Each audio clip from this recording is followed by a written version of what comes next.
በስመ አብ ወወልድ ወመንፈስ ቅዱስ አሐዱ አምላክ። በስመ አብ ወወልድ ወመንፈስ ቅዱስ አሐዱ አምላክ። በስመ አብ ወወልድ ወመንፈስ ቅዱስ አሐዱ አምላክ አሜን። የአባቶቻችን አምላክ የቸርነት ባለቤት ቸሩ እግዚአብሔር ከዚህ ሰዓት ከዚህ ዕለት ያደረሰን ቅዱስ ስሙ የተመሰገነ ይሁን። እንዴት ዋላችሁ? እንዴት ሰነበታችሁ?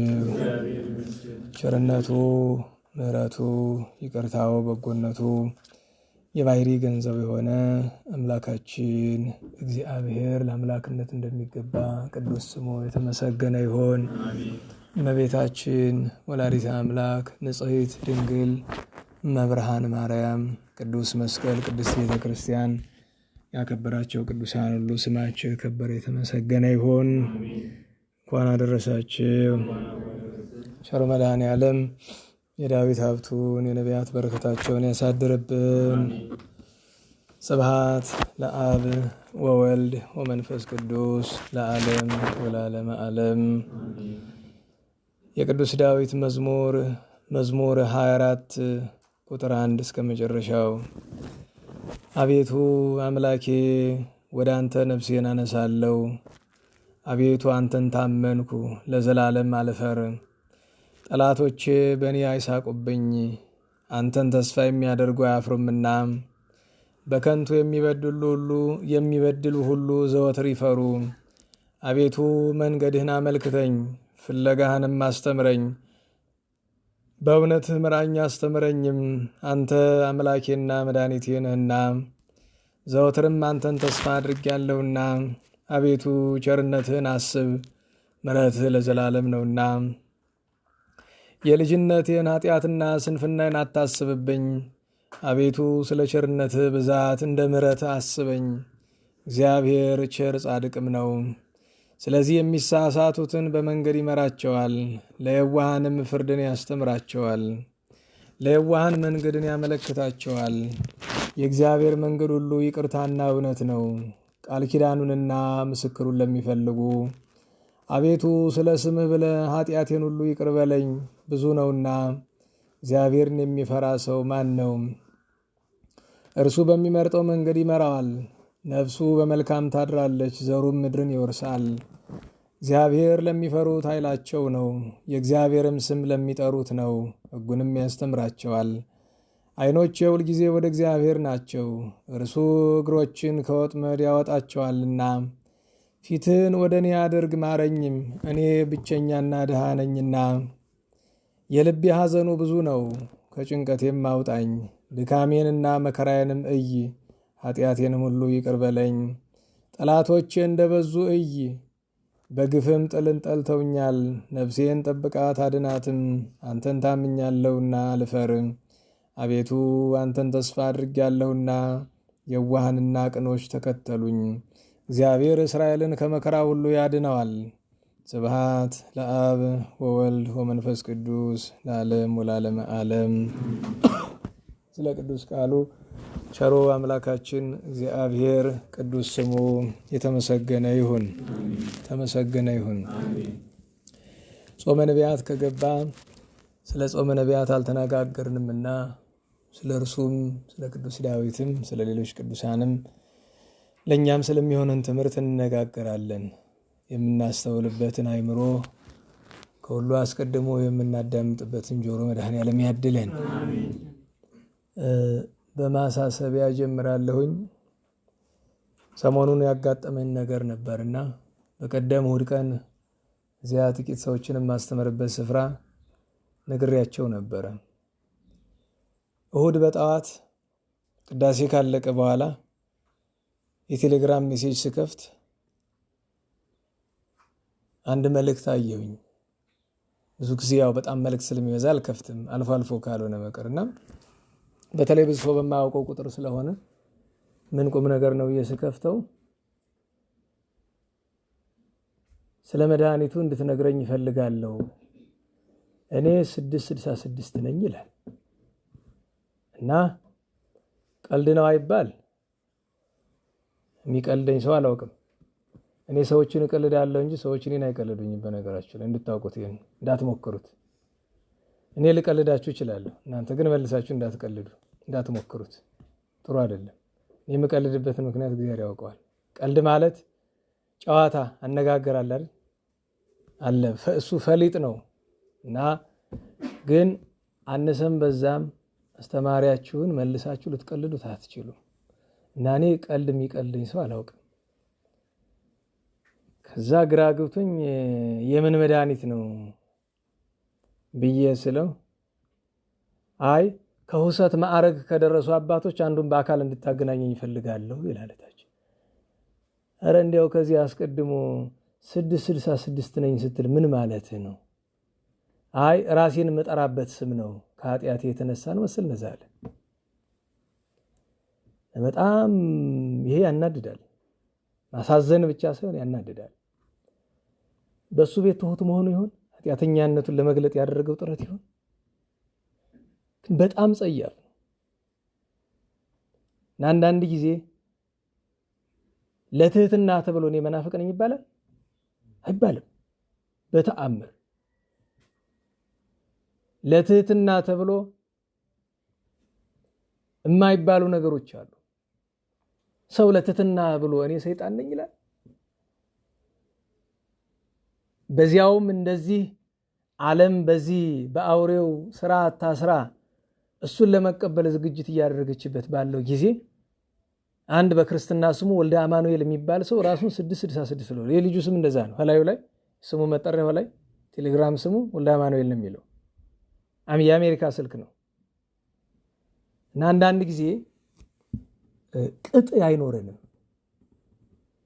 ይሄን እንደዚህ ስትሉት ደግሞ የሆነ ጀስቲፊኬሽን ያመጣል ሰው ለማብራራት ይሞካል። አንዳንድ ስህተታችሁን ለማብራራት አትሞክሩ። ተሳስቻለሁ ነው አለቀ በቃ።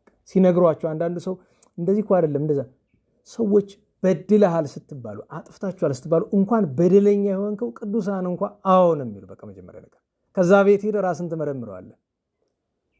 አጥፍተህ ከሆነ ትታረማለህ። ካላጠፋ አጠፋ መባል በረከት ስለሚሆንህ ደስ ብሎ ታድራለህ። እና ለትህትና ተብሎ አንደኛ እኔ ሰይጣን ነኝ አይባልም። ሁለተኛ እኔ መናፍቅ ነኝ አይባልም። ሶስተኛ እኔ ይሄ ምናምን ተብሎ ምናምንቴ ምልክት አይባልም። በመጻሕፍት ተጽፎ የምናገኛቸው ቅዱስ ዳዊትን ያክል ትሁት ሰው የለም። ራሱን በሱ ልክ የሚወቅስ ሰው አታገኙም። አሁን ቅዱስ ጳውሎስ በጣም ራሱን ይወቅስ ነበር፣ ግን እንደ ዳዊት አይሆንም። ቅዱስ ጴጥሮስ ራሱን ይወቅስ ነበር ስለ ኃጢአታቸው። እንደ ቅዱስ ዳዊት ራሱን የሚወቅስ የለም። የዳዊት መዝሙር ውስጥ ወቀሳውን ብቻ እኔ ኃጢአተኛ ነኝ፣ እኔ እንዲህ ነኝ፣ እኔ ደካማ ነኝ፣ እኔ ትል ነኝ ብለው ብትቆጥሩት ራሱን ችሎ አንድ የመጽሐፍ ጥራዝ ይወጣዋል። ይህን ያልተውት ነው። ግን እኔ እግዚአብሔር እኔ ሰይጣን ነኝ የሚልበት ቦታ ግን አታገኙም። እኔ መናፍቅ ነኝ የሚልበት ግን አታገኙም። ለዛ ነው አባታችን አባ አጋቶን 30 ዘመን ድንጋይ ጎርሶ ሲኖር ድንጋዩን አወጥቶ መልስ የሰጠባት ብቸኛዋ ስፍራ አንተ መናፍቅ ነህ ሲባል ነው አይደል? አይደለም ማለት እና መነኮሳት ተሰብስበው አባ መቃርስም ነበርና አባት ሆይ ሁሉን ታግሰ ምን ነው የመታገስ አቃተ ሲባል ሌላውን ብትሉኝ ለነፍሴ ይስማማኛል፣ ሀጥ ብትሉኝ፣ ዘማዊ ብትሉኝ፣ አረመኔ ብትሉኝ፣ የፈለጋችሁትን ብትሉኝ ለነፍሴ ይስማማታል። ለነፍሴ የሚስማማ ምንድነው? ሀጥ መባል በደለኛ መባል ይስማማል። መናፍቅ የሚለው ግን ለነፍሴም ለስጋዬም አይስማማም። እና የማይታገሷቸው ነገሮች እንዳሉ በዓለም ታሪክ ለአርምሞ ብለው ድንጋይ የጎረሰው አባ አጋቶን አሳይቷል። እና ከዚህ ሰው ጋርስ ምን ወሬ ማውራት ያስፈልጋል? በጣም ግራ አይገባኝ።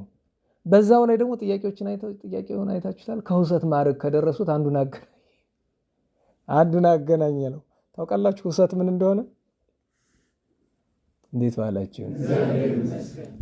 ቅዱሳን ሲበቁ 10 ማዕረግ አላቸው ተብሎ ተምራችኋል። በ3 ክፍልፋይ ንጻ ነፍስ፣ ንጻ ስጋ፣ ንጻ ነፍስና ንጻ ልቡና አይደል? እና እንግዲህ ጽማዊ አለ፣ ልባዊ አለ፣ ጣዕመ ዝማሬ አለ፣ ከዛ አንበ አለ፣ ኩነኔ አለ፣ ፍቅር አለ።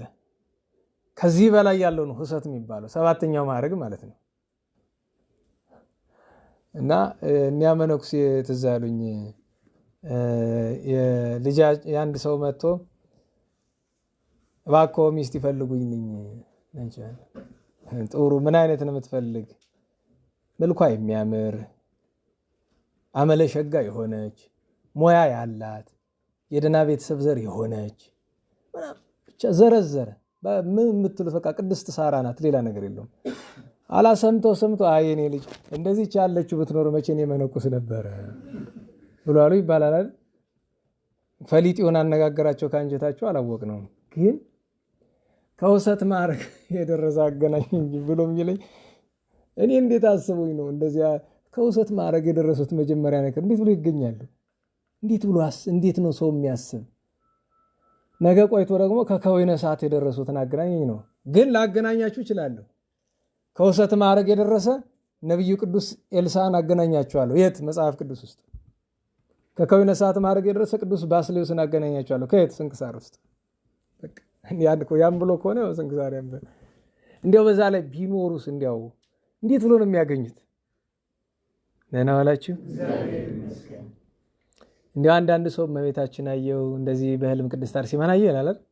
እንዲያው እንኳ ተው የእሷን ማየት አለማየትን ተው ነው። እነሱ ሊታዩት ቢፈልጉ ቤት በኩል አልፎ ነው የሚታዩት። በየትኛውን አጥር እኮ ነው ሙሉ ዙሪያውን በኃጢአት በክፋትና በትዕቢት የታጠረ ሰው ቤት አልፎ ነው የሚታዩት። መታየት ቢፈልጉ እንዲሁ እነሱ ቢፈልጉ እንደ የእሱን አየው አላየው ማለት ትተህ ነው ማለት ነው። እና ትትና ብላችሁ እንዲህ ያለ ነገር አትናገሩ። ጸያፍ ነው፣ ነውር ነው። እራሱ ይሄ በደል ነው። ምክንያቱም ወዶና ፈቅዶ የዚያ አረመኔ ተከታይ መሆኑን ማጽደቅ ነው። ይሄ በጣም ነውር ነው። እኔ ኃጥእ ነኝ፣ በደለኛ ነኝ፣ ይበቃል። በቃ 40 ዘመን ኃጢአት የሰራው 40 ዘመን ኃጢአትን ንቅስ አድርጎ ምን ቀረችኝ እያለ የሰራ ብሎ ያለ አይደለም። የበግረኛው ምን ነበር የሚል ሲጸልይ ማልቦ እግዚ ዘንበለ ምሕረት ወአልቦ ገብር ንበለ ኃጢአት ይላል። አበስኩ በበስብስባ ይላል። በሰባት 70 ጊዜ በደልኩ። ጌታ ሆኖ ያለ ቸርነት ያለ ምሕረት፣ ባሪያ ሆኖ ያለ ኃጢአት ያለ በደል የለም ማረኝ። በቃ 40 ዘመን በደለ፣ 40 ዘመን ንስሐ ገባ፣ ከቅድስና ደረሰ። ናንን ማስተዋል ያስፈልጋል። አንደኛው ይሄ ነው። ሁለተኛው በኋላ እንዳረሳው የዚህ ዓመት አንዱ ስራችን ከዛሬ 2 ወይ 3 ዓመት በፊት ስንሰራው የነበረ ቀንጥሏቸው ምግብ፣ ልብስ የመሳሰሉ ቸግሯቸው ራሳቸውን ባልሆነ ህይወት ውስጥ የከተቱ እናት እህቶቻችን አሉ። በልማዱ አማርኛ ጸያፍ ቢሆንም ሴተኛ ዳር የሚባሉት ማለት ነው። እነሱ ላይ ለመስራት የዚህ ዓመት እንግዲህ 3 ወር ያለፈ ነው። ስለዚህ ከዚህ በኋላ ያለችው 1 ሳምንት ታሳቢ አድርጉና ከዚህ በፊት ስራውን ይዘውት የቆዩ ልጆች ይተባበሯቸዋል። ግን እነሱ ኃላፊነት አለባቸው። ነባሮቹ እስካሁን ድረስ አሉ እነሱ የሚሰሩባቸው። ግን እንዴት እንደምትሰሩ እነሱ ልጠይቋቸው ትችላላችሁ። ከዚህ በፊት 4-5 አይነት አካል ያስፈልጋል ብያቸዋለሁ። ስለዚህ ከዚህ ከኮሚቴው ጋር ተነጋግራችሁ ስራውን ሲሰራ ስራውን የሚሰራው ዝክረ ቅዱሳን ነው፣ ሰለስቱ ምዕት ሁለቱም አይደሉም፣ እግዚአብሔር ነው። ፕሮሞሽን ምናምን አትውደዱ፣ ማስታወቂያ አትውደዱ። አንዳንድ ሰው እንትን ይላል እና የሆነ ቀን ባለፈው ለተማሪዎች ትንሽ ሳሙናም ሽሮ ምንልክ ነበር እና ያደረሱ እና አንደኛው መምህር ሲመጡ እንዴት ነው ደህና ጥቂት አገለገላችሁ እንዴ ሽሮ ብዬ ስል የምን ሽሮ አሉኝ። አይ ለተማሪ እኮ ሽሮ ልከን ነበረ። የለም ብሎ አሉ። የድጓ መምህር ናቸው። ኧረ ግድ የለዎትም ብላችሁ የለም ሽሮ አልደረሰንም ነው ወይስ የኛ ስም አልተጠቀሰም ስላችሁ አይ ሽሮማ ደርሶናል፣ ግን ያንተ ይሁን ያንተ የዝክረ ቅዱሳን የሚል የለውም የሰለስቱ ምዕት ነው የተባልነ እናል። በእኛ ገንዘብ ማስታወቂያ እየሰሩ ማለት ነው ናጅሪ እና ደግሞ ምያቸው አላስቀድሜ ማስታወቂያ አያስፈልግም። ካስፈለግን ሁለቱንም ተናገሩ። ምንድነው ሰጪና አድራሽ ተብሎ ማለት ነው። ማስታወቂያው አንዳንድ ጊዜ ለምንድን ነው የሚያስፈልግ መሰላችሁ? ለእግዚአብሔር ለምንም አይጠቅም። አንዳንድ ጊዜ ደግሞ መንገሩ ምንድነው ገንዘቡን ያልሆነ ነገር አደረጉ ተብሎ የሚከሳቸው ሰው ቢመጣ ያን ጊዜ ምስክርነት ስጠሯቸው እዚህ በፊት ስለገጠመን ነው። ተከሰን ነበር አይደለም? ከሰውን እያለን ምስክርነቱ ሰርቷል። ለካ ያስፈልጋል። አንዳንድ ጊዜ ምድራዊ ምስክርነት ለካ ለምድራዊ ግብር ለሰማያዊ ግብር ምስክር አያሻውም። ምስክሩ እግዚአብሔር ቅዱሳን ናቸው። ለምድራዊ ግብር ግን ያስፈልጋል እና ለሁሉም ይህንን ስራ የሚሰሩ ልጆች አሉ። ሁለተኛውን ፕሮጀክት እናንተው ራሳችሁ ስሩት፣ አንደኛውን ብቻ እና ፕሮጀክቱን ስም አውጥተውለታል። ፕሮጀክት ባጥል ብለውታል። ጥሩ ነው ስሙ። በእርግጥ በስም ደረጃ ተቀድማችኋል። ይህንን ልክኛ ባለፈው ስራውን ጀምረ ነው ከአቅም በላይ ሆኖ ስናቋርጠው አዲስ አበባ ላይ እንቀጥል ብሎ አሜሪካን ያለ አንድ ማህበር ከኛ የሚማሩ እንደ ማህበር ግን ራሳቸውን የቻሉ ናቸው። ቅድስት ሥላሴ ልጆች ማህበር የሚባል አለና እነሱ ሲሰሩት ቆይተዋል፣ ሞክረውታል። አዲስ አበባ ላይ ነው። ጎንደር ላይ ግን እኛ እንዳቆምነው ቆሞ ነው የቀረው እና ስለዚህ ትልቁ ነገር ለዚህ ስራ የምታስፈልጉ የሕክምና ሰዎች ያላቸው የሕክምና ሰዎች የምታስፈልጉት በአብዛኛው እነዚህ እህቶቻችንን ከቤታቸው ሄዳቸው ለማናገር ከባድ ነው። ብዙ ጊዜ የምታገኛቸው ክሊኒክ ነው። ያንን ምናምን የጸያፍ ነገር ለመቀበል ሲሄዱ ኮንዶም ምናምን የሚሉትን አብዛኛው ምክንያት ሁሉም ይቀበላሉ፣ ኦልሞስት ሁሉም ይቀበላሉ። እዛ ነው እና ክሊኒክ የሚሰሩ ወዳጆች ማፍራት ይኖርባቸዋል። ስለዚህ ለማምጣት ከዛ በኋላ ለማሳመን ስራም ቢሆን እዛ ያለው ሰው ባለፈው ስንሰራ እዛ ይሰራ የነበረ ልጅ ነው የሚያሳምናቸው። ለምን ልክ አንድ ሰው በጣም ሃይማኖተኛ ሰው ከሁሉ ካህን ቢነግረው የበለጠ ያምናል አይደል? እነሱ ደግሞ ሐኪም ቢላቸው ነው የሚሻላቸው። እናንተ ስታናግሯቸው ቶሎ እሺ ላይሏችሁ ይችላሉ። ስለዚህ በሕክምና ሙያ ውስጥ ያለ ግን በሕክምና ሲባል እንዲያው በዶክተርነት ስታተስ ምናምን ያለ ሰው ላይሆን ይችላል። ነርስ ሊሆን ይችላል። ብቻ እነሱ ሊያገኛቸው የሚችል ሰው ወይም ደግሞ ማንነቱን የሚያውቁት ሐኪምነቱን የሚያውቁት ሰዎች ለምሳሌ እኔ ሰዎችን ምክርልን እንደዚህ አይነት ችግር ተፈጠሯል ሲል የመጀመሪያ ጥያቄ ምንድነው? የምመክረው ሰው ያውቀኛል ወይ ነው። አያውቅህም ካሉኝ ይቅርታ አድርጉልኝ፣ ምክሩ ፋይዳ አይኖረውም። ምክንያቱም ኃላፊ አግዳሚ እየመከረኝ ነው። ቢያንስ እንኳን ቤተክርስቲያን አገልጋይ መሆኔን ካላወቀ አውቆኝ ለኔ ሊጠቅመኝ አይደለም እኮ። ግን እሱ ለምሳሌ እናንተ መንገድ ላይ ዝም ብሎ አንዱ ኃላፊ አግዳሚ ቢመክራችሁ ትቀበሉታላችሁ? ምክንያቱም ለምክሩ ዋጋ በእናንተ ክሬዲት የምትሰጡት መቼ ነው? ተናጋሪው ሰው ማን እንደሆነ ስታውቁ ነው። እኛ ምንም ባንሆንም ቢያንስ እንኳን ትንሽ መቼ ማላል በቤተክርስቲያን እንዲያ የምንል ሰዎች እና ልክ እንደዛ ሐኪም መሆኑን ካላወቀና ምክንያቱም እነሱ በዚህ ወቅት በዚህ በሴተኛ አዳሪነት ያሉቶቻችን ሊሰሙት የሚችሉት ብቸኛው ሰው ለጊዜው ለመጀመሪያ ጊዜ ሐኪሙን ነው፣ ነርሱን ወይም ደግሞ አጠቃላይ ዛ ክሊኒክ ኦር ሳሙዌር ያለ ሰው ነው። ስለዚህ እሱን አስቡበት። ከዛ በኋላ ስትመጡ ሌላው ቻሌንጅ የሚሆነው እነሱን ወደ ጉባኤ ይዞ መምጣት ነው። እንዲማሩ ጉባኤ ስላቸው እዚያ አይደለም የምታመጧቸው፣ ለራሳቸው ነው የምታዘጋጁላቸው። እዚያ ይማሩ።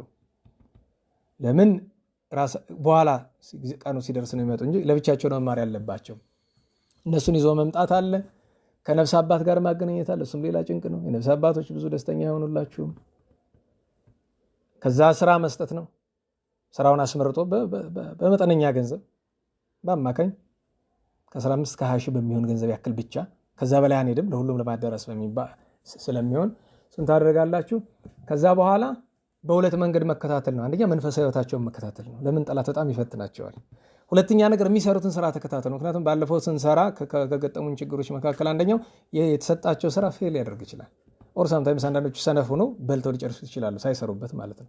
ያንን መከታተል ያስፈልጋል። ስለዚህ ይሄ ነው ሊሰጣችሁ የሚችለው ስራ። ማንን ነው የምታናግሩ ለዚህ ጉዳይ? አሁን ለጊዜው ይህን ጉዳይ ምናልባት ላይኖር ይችላል አለ ጌታ ሰው ነው አለ። ስለዚህ ጌታ ሰው ነው የምታናግሩት ለዚህ ጉዳይ። የነባሮቹን የሚሰሩ አሉ፣ እነሱ ሊያግዟችሁ ይችላሉ። አሁን ግን በአዲስ የሚጀመር ስለሆነ እሱን ነው የምታናግሩት። ያኛው ፕሮጀክት ኒቆላዎስ ለጊዜው ይሄኛውን ሰርተው ነው በሌላ ጊዜ የምንመለስበት ይሆናል። እናንተ ግን ከቻላችሁ ጎን ለጎን አስኪሉት ምን እንደሆነ አሁን ለጊዜው አልነግራችሁም። ፕሮጀክት ኒቆላዎስ ደግሞ ማለት ነው። ለሁሉም ፕሮጀክት ባጥል የተባለበት ምክንያት ቅዱስ አባታችን አባ ባጥል ታውቃላችሁ፣ በእስክንድሪያ የነበሩ እንደዚህ ሴተኛ አዳሪ የሚባሉ ሴቶችን በሙሉ ከዚያ ህይወት ያስወጡ ቅዱስ አባት ናቸው። መጋቢት 14 ስንክሳር ብታነቡ እንዴት እንደዛ እንዳደረጉ ታሪኩን ታገኙታላችሁ። ስለዚህ እዛ ከሱ ጋር ተመዝግባችሁ በተቻላችሁ መጠን ሞክሩ። ይሄ ታውቃላችሁ በዓለም ላይ ካሉት ከፍተኛ የጽድቅ ስራዎች መካከል ትልቁና አንዱ ይሄ ነው። ምክንያቱም ሰዎችን መጽሐፍ ይላል አንዳንዶችን ከሳት ነጥቃችሁ አድኑ ብሏል አይደለም ሐዋርያው? አዎ ከሳት ነጥቆ ማዳን ትልቅ ጽድቅ ነው። ለረሃባቸው የሚመገቡትን ሰርተው የሚኖሩበትን መስጠት በህይወታቸው እና ደግሞ የሚገርማችሁ ነገር እንደነዚህ አይነት ሰዎች ሲመለሱ ለቅድስና ቅርብ ናቸው እንድታውቁት። ብዙ ጊዜ አይታችሁ ከሆነ ከአመንዝራነት ከመሰለው ኃጢአት የሚመለሱ ሰዎችን እያያችሁ በጣም ለቅድስና ቅርብ ናቸው። ለምን? ልባቸው ተሰብሮ የቆየ ነው። አሁንም እዛው ኑሮ እንኳን ለኑሮው ሲሉ ትዕቢተኞች ሊመስሉ ይችላሉ እንጂ ልባቸው በጣም ትሁት ነው፣ የተሰበረ ነው። ለምን? ትልቅ በደል እየሰሩ እንደሆነ ያውቁታል። በዚያ ምክንያት ነው እንደዚህ አይነት ሴቶች ቅጽረ ቤተክርስቲያን ከስንት አንድ ካልሆነ ሲገቡ አታገኛቸው። ተሳልሞ ምናምን ነው ተመልሰው የሚሄዱ። ብዙዎቹም አይመጡም፣ ከመጡም በደጅ ነው የሚመለሱት። እና ስለዚህ ይህንን ስራ እንድትሰሩ ነው። እሱ ወንድማችንን ምክትል ሰብሳቢውን የሰለስቱ ምዕትን ማለት ነው ማናገር ትችላላችሁ። እንግዲህ ስራውን ኦልሞስት ሰሞኑን መጀመር ነው። ከዛ ወደ እኔ የምትመጡት ለፋይናንስ ጉዳይ ይሆናል ማለት ነው። እንድታውቁት የሚያስፈልገው ነገር ለዚህ ተብሎ የተበጀተ ምናምን ገንዘብ ኖሮን አይደለም። ባገኘነው ልክ ግን እንሰራለን። ለዚህ ተብሎ እንደዚህ አይነት ፕሮጀክት አስበናል ገንዘብ ርዱና ምናምን ብለንም አናውቅም። ወደፊትም ማለት ደግሞ አናጣም። ከሰው ብናጣ ከእግዚአብሔር ይዘንባል። እሱ አይጨንቅን። እስካሁን ድረስ በፋይናንስ እጥረት ያልሰራ ነው ምንም ስራ የለም። ምንም አልኳችሁ እንችን ታክል ብቻ ስትሰሩ ግን አደራ የምላችሁ ነገር እኔ ይውላችሁ ስራ ስትሰሩ ሁሉ ጊዜ ሰው የሚረሳው ነገር መንፈሳዊ ስራ ስትሰሩ ጠላት እንደሚያጠቃችሁ ትረሳላችሁ። ጠላት የሚያጠቃችሁ እንደ ቅዱሳን በገሃድ አይደለም። እርስ በርስ ቅራኔ እንድትፈጥሩ አንዱ ባንዱ ደስ እንዳይለው ምናምን አላለ አይታችሁት የለ ባለፈው ሰው እንደ ሲያረጋችሁ ነበር አይደል? ላረባ ነገር ምንም ሳትሰሩ ገና ማለት እንደ እኔ ስራ ስትሰሩ ጸሎት ያስፈልጋል፣ ጥንቃቄ ያስፈልጋል። ማንም ሰው የሚሰጣችሁን አስተያየት በቅንነት መቀበል ያስፈልጋል። ከአቅማችሁ በላይ ከሆነ የሆነ ነገር በራሳችሁ አትወስኑም። ባለቤት አለው። እዚህ አፍጥጬ የተቀመጥኩት ድንጋይ አይደለም። ከአቅም በላይ ከሆነ ካጭቃጭቃችሁ ነው ወደኔ። አዎ ይሄ ይሆናል እላለሁ ካልኩ ነው ትቀበላለህ። ሌላ አማራጭ የለም። ስለዚህ እሱን አደራ እላችሁ ፈልጋለሁ። ለሁሉም መግቢያው ብዙ ደቂቃ ወሰደ፣ ግን ይሄ በጣም የሚገባና የሚበልጥ ስራ ስለሆነ እንድናስበው አደራ ለማለት ነው። ምክንያቱም በእግዚአብሔር ፊት በኋላ በኃጢአታችንም እንደዚህ ባለውም ነገር እንጠየቃለን። ይኸውላችሁ አንድ ካህን በሕዝቡ ኃጢአት እንደሚጠየቀው ሁሉ ጎረቤትህ እየበደለ እርሱን ወደ ካህን ወደ ህይወት ማምጣት እየቻለ በተለይ እርቦት የሚበድል ሰው ታውቃላችኋል፣ ህዝቡን ሁሉ ነው የሚያስቀጣው። እነዚህ እህቶቻችን ገላቸውን በመሸጥ እንደዚያ ሲሆኑ ከእግዚአብሔር መዓት ፍርድ ሲመጣ አንደኛ የሚቀጡ እነሱ አይደለም፣ ከነሱ የበለጠኛ ነን የምንቀጣ። ለምን? ቸግሯቸው ስለሆነ ወደዛ ውስጥ የገቡት። እኛ ማድረግ እየቻልን እና ደግሞ አደራ ስራ ስትሰሩ በየትኛውም አገልግሎት ኢጎ የሚብል ታውቃላችሁ። ሳይኮሎጂ ትምህርት ላይ ኢጎ ምንድን ነው? ትዕቢት ብለን ተርጉሙ ይሻላል። ኢጎ ምንድን ነው? ትዕቢት ከምንለው ምን እንበለው? ኢጎ ምን ትሉታላችሁ? አንድ ቃል በቃል መተርጎም ስንመችል አብዛኛው ሰው ኢጎ ነው የሚል። በጥሩ አማርኛ ለራሳችሁ ከፍተኛ ክብር አትስጡ። በጣም ለእናንተ አመለካከት፣ ለእናንተ ሀሳብ ብቻ ክሬዲት አትስጡ። ማለት ኢጎ ማለት ሰዎች ሁልጊዜ ለራሳቸው ቅድሚያ ሲሰጡ ነው። በተለይ እኔ ልከበር፣ እኔ ልሰማ፣ እኔ እንዲላል፣ እኔ ያልኩት ብቻ ተቀበል። እንደዛ የሚባል ነገር የለም። አያችሁ፣ የሃይማኖት ነገር ስትናገሩ እንኳ ከመጽሐፍ ጠቅሳችሁ የምትናገሩት እናንተ እንድትሰሙ አይደለም። ድርቅ ማለት ይገባል። በመጽሐፍ ቃል ድርቅ ማለት ይገባል። ድርቅ የምንለው ግን እኛን ሰዎች እንዲቀበሉን አይደለም። ድርቅ የምንለው ስለምንድን ነው? የመጽሐፍ ሀቅ ስለሆነ እና ኢጎ አረቁ። ማናችሁም ብትሆኑ ለየትኛውም አገልግሎት እንቅፋት ነው የሚሆንባችሁ። ርዕሳችን ምን ነበረ? ጎበዝ ርዕሱን የሚነግረኝ ሰው ካለ በጣም እንዲያው ያሁሰት የሚባለው እዚህ ነው የሚመጣ። ምንድነው ርዕሳችን? አሁን ረሳችሁት? ምን ልትሉ ነው? አለቀርከንም እኮ ምናምን ልትሉ ነው?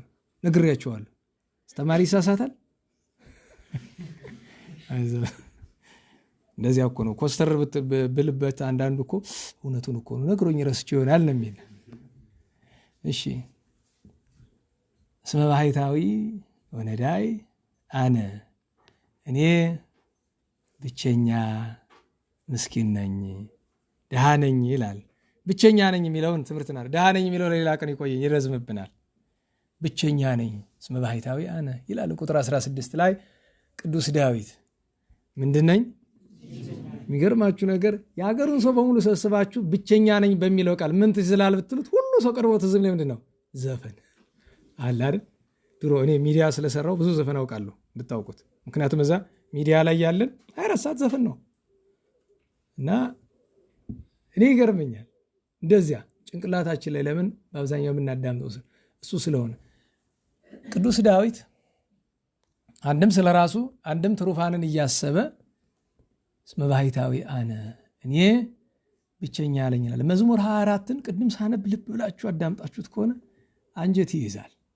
በጣም እንዲያው በጣም መከራ የደረሰበት እግዚአብሔርን በፍጹም ልቡ የሚያምን እግዚአብሔርን ተስፋ የሚያደርግ ሰው ጸሎት ነው። ይኸውም ቅዱስ ዳዊት ነው። ኋላ ደግሞ ትሩፍ ነው።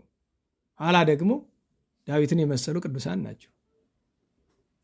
መምህራን ቅዱሳን ዳዊትን ነው የሚወዱ። ለምሳሌ አሁን ትናንት አባታችን የኔታ ይባቤ አረፉ አይደለም?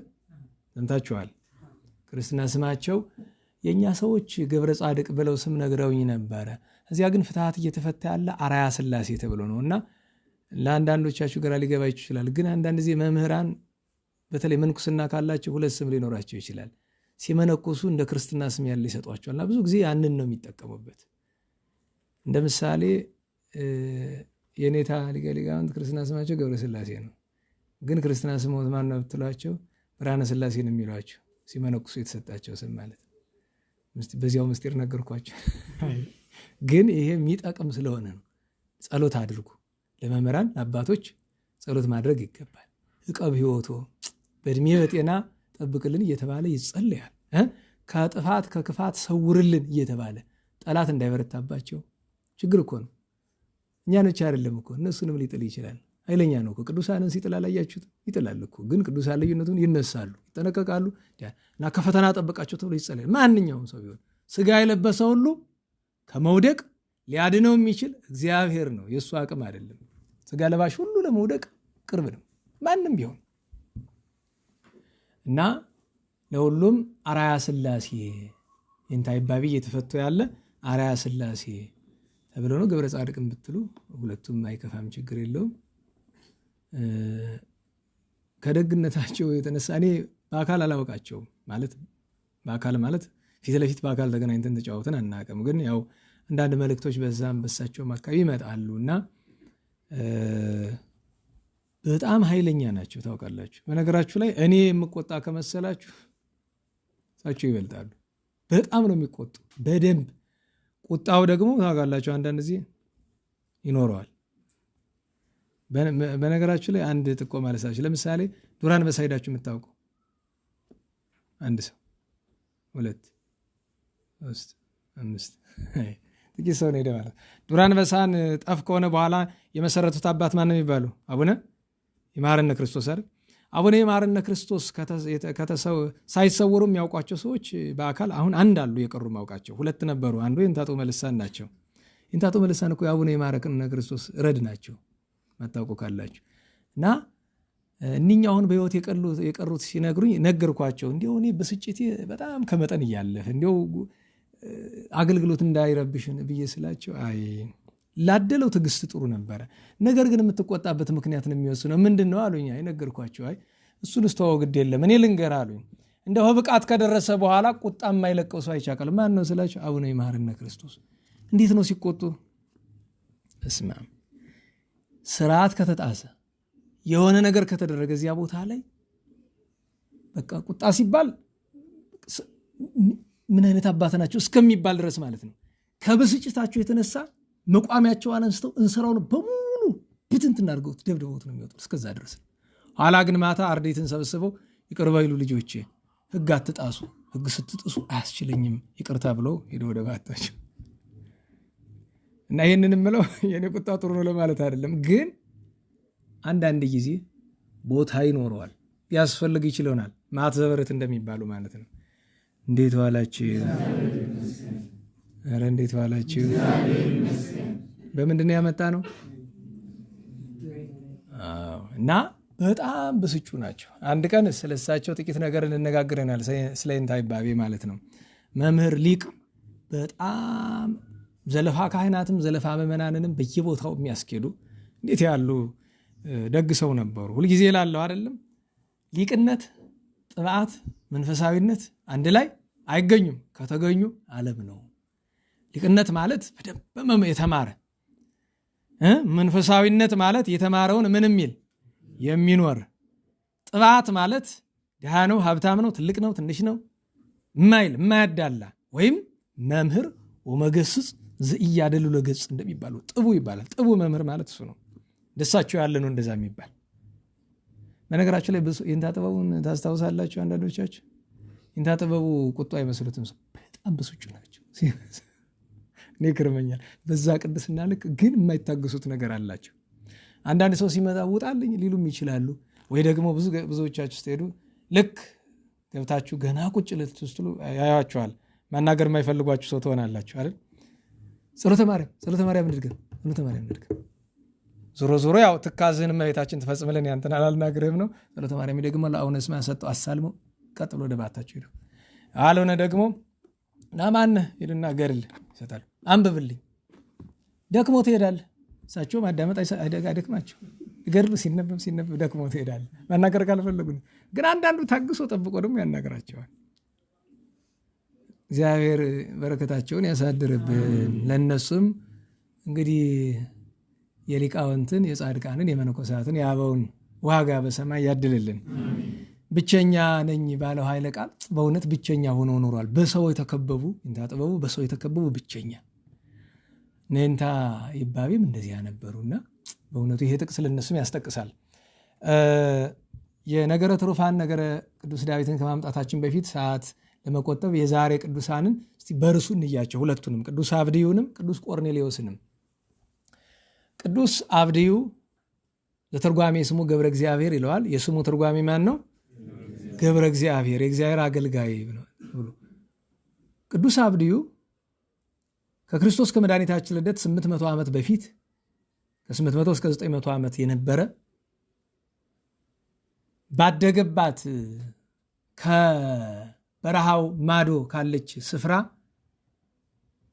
እንደ እስራኤል ወግ እንደ ሙሴ ሕግ ሚስት አግብቶ ልጆች ወልዶ የሚኖር ሰው ነበረ። ብዙ ጊዜ ያው ትንቢተ አብድዩ ላይ ትርጓሜ የምትመለከቱ ካላችሁ ያው በመጠን ስለሆነ ትርጓሜ ላይ ታሪክ የሚጠቀስ በደንብ ሰፍቶ አልተነገረ ይሆናል። ያው በሌላ ስፍራ ስለሚነገር ብለው ይሆናል። በቤተክርስቲያን ታሪክ አንድ ታሪክ ላንበበላችሁ። ነገስት ላይ ሁለተኛ ነገስት ላይ የተጻፈ ታሪክ አለ። ካልተሳሳትኩኝ ምዕራፍ 6 ላይ ያቺ የተቸገረች ሴት ታሪክ ማለት ነው። እስቲ እኔና ጥቅስ እንግዲህ እንዲህ አይደለን ልጆቿን ባለዕዳ ሊወስድባት ምዕራፍ 4 ነው ይኸውላችሁ። ይሄ እኔ ነገር አገኘሁት። ልብ ብላችሁ አድምጡ። እንዴት ዋላችሁ? ከነቢያትም ልጆች ያንዱ ሚስት ነገሩ የኤልሳ ታሪክ ነው። ስለ ኤልሳ የሚተርክ ታሪክ ነው። አሁን ነገስት ከምዕራፍ 2 ጀምራችሁ ኤልያስ ካረገበት ሁለተኛ ነገስት ጀምራችሁ ታላቁ ነቢይ የቅዱስ ኤልሳ ታሪክ ነው። ከነቢያትም ልጆች ያንዱ ሚስት የሆነች አንዲት ሴት ባሌ ባሪያህ ሞቷል፣ ባሪያህም እግዚአብሔር የሚፈራ ሰው እንደነበር አንተ ታውቃለህ። ባለዕዳም 2 ልጆችን ባሪያዎች አድርጎ ሊወስዳቸው መጥቷል ብላ ወደ ኤልሳ ጮኸች አለ። ከዛ ቅዱስ ኤልሳ በቤትሽ ምን አላት አላት። ኧረ እነዚህ ባዶ እንደዚህ ያለ የዘይት ዕቃ ነው ያለ አለችው። ያንን የወሰድ ከጎረቤት ዕቃ እየተዋስሽ ምን ያለ ሙ ያላል። በዚያ ምክንያት ይህን ታሪክ ስለምታውቁት አልተርከውም ብዬ ነው። ከላይ ምንድን ነው የሚለው? ከነቢያት ልጆች ከደቂቀ ነቢያት ያንዱ ሚስት ያንዱ የተባለውን መምህራን ብለዋል። አብድዩ ነው። የሚያስገርመው ነገር ባሪያህም እግዚአብሔርን የሚፈራ ሰው እንደነበረ አንተ ታውቃለህ። ባለዕዳ 2 ልጆችን ባሪያ አድርጎ ሊወስዳቸው ነው። የዚህን ነገር አባቶቻችን ሲናገሩ የአብድዩን ነገር ሲናገሩ ታሪኩን ወደ ኋላ ተመለሰ። በኋላ ነግራቸዋለሁ ለምን ሚስቱ ድሃ እንደሆነች። ቅዱስ አብድዩ ጥንቱኑ እንዳልኳችሁ እንደ እስራኤል ወግ እንደ ሙሴ ሕግ በሕግ በስርዓት አግብቶ በወቅቱ የነበረ የአመፀኛ ንጉሥ የአክዓብ የ50 አለቃ ነበረ። 50 አለቆች ብዙ ነበሩ። ከነዚህ አንዱ ነው። ለአብድዩ ማን ነው? ለአክዓብ ለአመፀኛው ንጉሥ ቅርብ ነው። እዛ ቤተ መንግስት ደግሞ አጸያፊ የሚላት መጽሐፍ በነገራችሁ ላይ አጸያፊ ይላታል። ኤልዛቤልን ማለት ነው። ያቺ አጸያፊ ሴት እዛ ቤት አለች። አሁን የብቸኝነትን ነገር ለማምጣት ነው። አንድም ቅዱስ አብድዩ የሚኖር በአክዓብ ቤተ መንግስት ዙሪያ ነው። እዛ ቤተ መንግስት አክዓብና ኤልዛቤል የሚባሉ በቁማቸው ጋኔን የወረሳቸው ሰዎች አሉ። በዚያ ስፍራ ከተሆኑ እግዚአብሔርን የሚያመልክ ሰው የለም። አሁን ብቸኝነት መጣ። እንዴት ባላችሁ? አብድዩ የሚመራቸው 50 ሰራዊት አሉት አይደል?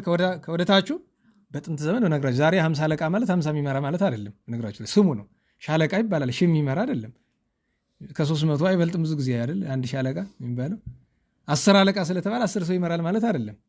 ሻምበል ሲባል የሺህ አምበል ማለት አይደለም። ድሮ ግን እንደዛ ነው። 1000 ሰው ካልመራ ሺህ አለቃ እንዴት ልትባላለህ? የዘንድሮ እኮ ስጋዊ መንፈሳዊ ማዕረግ እንደዚያ ነው። ይገርመኛል። ሊቅ አይላፍ ይባላል አይደል? 2 ሰው የማይመራው አይላፍ ተብሎ አይላፍ ታውቃላችሁ፣ ለ100 ሺህም ለሚሊዮንም ያስተረጉማል አይደለም? ሊቅ አይላፍ የሌለ ነገር።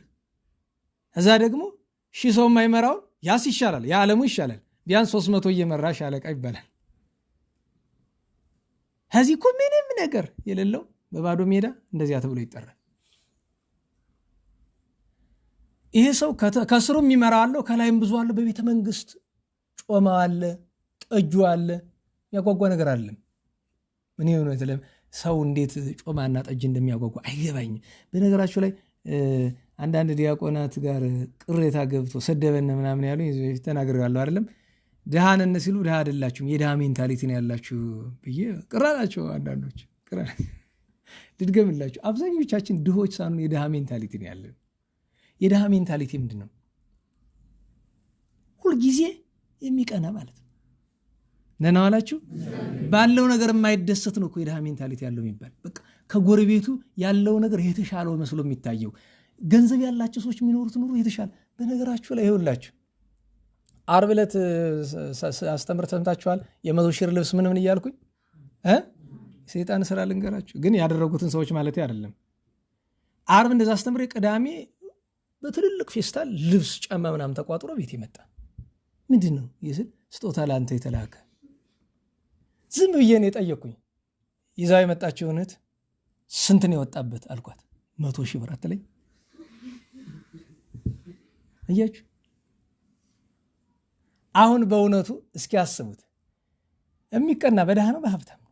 እኔ ይገርመኛል። እና ለዛች ይዛው የመጣች መልካም ሰው ናት፣ መንፈሳዊ ነገር የሚገባትና እኔ ልንገርሽ፣ የሰው ልጅ የዕለት ጉርስ የዓመት ልብስ ካለው ዓለም ነው።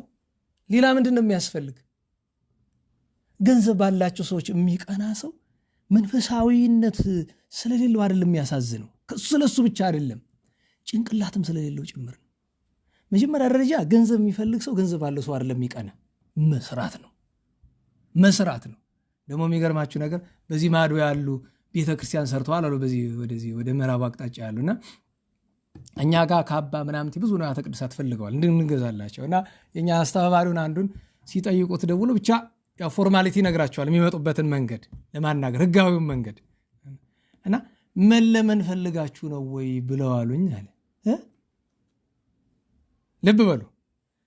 እና እነዚህ ሰዎች ሊቀሙን ነው እንደሚመጡት? እውነቴን እኮ ነው። ደህና ዋላችሁ።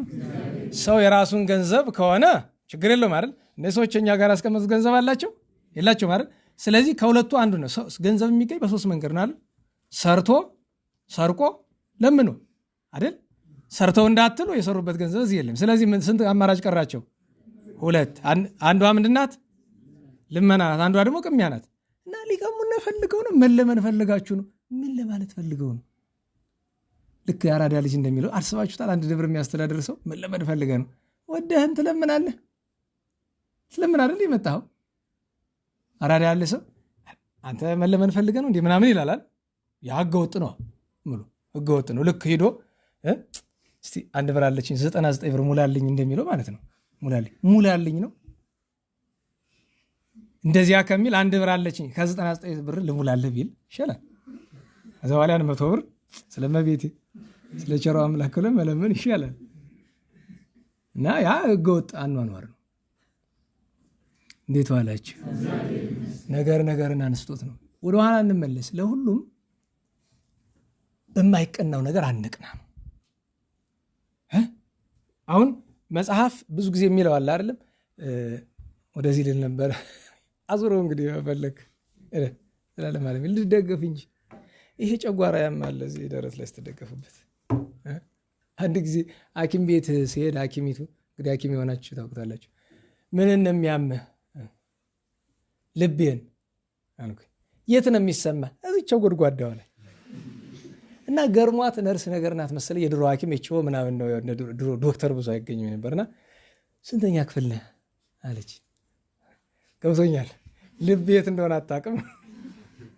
ስንተኛ ክፍል ነህ? ምን ያደርግልሻል? እንዲያው ንገረኝ አለ። አይ ከአንቺ የተሻለ የትምህርት ስታተስ አለኝ፣ እሷ አትጨነቂ፣ ችግር የለውም። እና እንዴት ነው ታዲያ ጨጓራ የብልሽ ምናምን የምትሰጪኝ? ከኔና የበለጠ በሽተኛ ነው የሚያደርግ ጨጓራ ከኔና ከባድ። ምክንያቱም ብዙ ጊዜ ጥገኛ ያደርጋል ስለሚባል ሙያውን ለባለሙያዎች ይተዋዋለን። እና እዚች ጋር አካባቢ ስትደገፉባት በጣም ነው የምትሰማ። በተለይ ኖረች ከሆነች እንዴት ዋላችሁ በማይቀናው አንቅና ነው። ቅዱስ አብድዩ እዛ ቤተ መንግስቱ ነው። በማን ይቀና ነበረ? በኤልያስ ብቻ። እንግዲህ የብቸኝነት ነገር ከተነሳ ብቸኝነት ቀላል ነገር አይደለም፣ እንድታውቁት። ብቸኝነት ቀላል ነገር አይደለም። ነገር ግን የሰው ልጅ ከእግዚአብሔር ጋር መሆን ከፈለገ ከሰው መለየት አለበት። ከሰው ምን ማለት ነው? ከአካለ ሰብ መለየት ማለት አይደለም። እሱ ለባሕታውያን ነው። ከሰው ፈቃድ፣ ከሰው ፍላጎት፣ ሰውን ከማስደሰት አብሮ ለመኖር ተብሎ የሚደረግ ብዙ ነገር አለ። ለመኖር ቅድም አንድ መምህር እኔ እኮ ወድጄ አይደለም፣ ለምንድን ነው እንደው ሰውን ክቡር አባታችን ብፁዕ አባታችን ምናምን አባታችን ወርደን ሌላ የምንላቸውን ሰዎች ማለት ነው ለምን ለክፋት እኮ አይደለም እንዳሳ እኖር ብዬ እሱ ይገባኛል። ቅድም ሰምተው እንዳልመሰለ እኖር ብዬ አሁን እስቲ ስንት ዓመት ሊኖር ነው? እኔ በነገራችሁ ላይ ከሰው ጋር እኖር ብለን ከእግዚአብሔር እንለያይ? ሐቁም ብትናገሩ እኮ ሰው ለጊዜውን የሚጠላችሁ እኮ በኋላ መልሶ እገሌን የሚሻል ይላችኋል። ያ ባፉ የሚለበልበው ምን እንደሆነ ያውቀዋል። በኋላ ቀስ ብሎ ይረዳዋል እኮ እገሌን የሚሻለኝ እንዲሁ በግልጥ የሚነግረኝ እሱ ይሻለኛል ይላችኋል እኮ። እና ቅዱስ አብድዩ በጣም ብቸኛ ነበር። የሚያማክረው ሰው እንኳ የለም።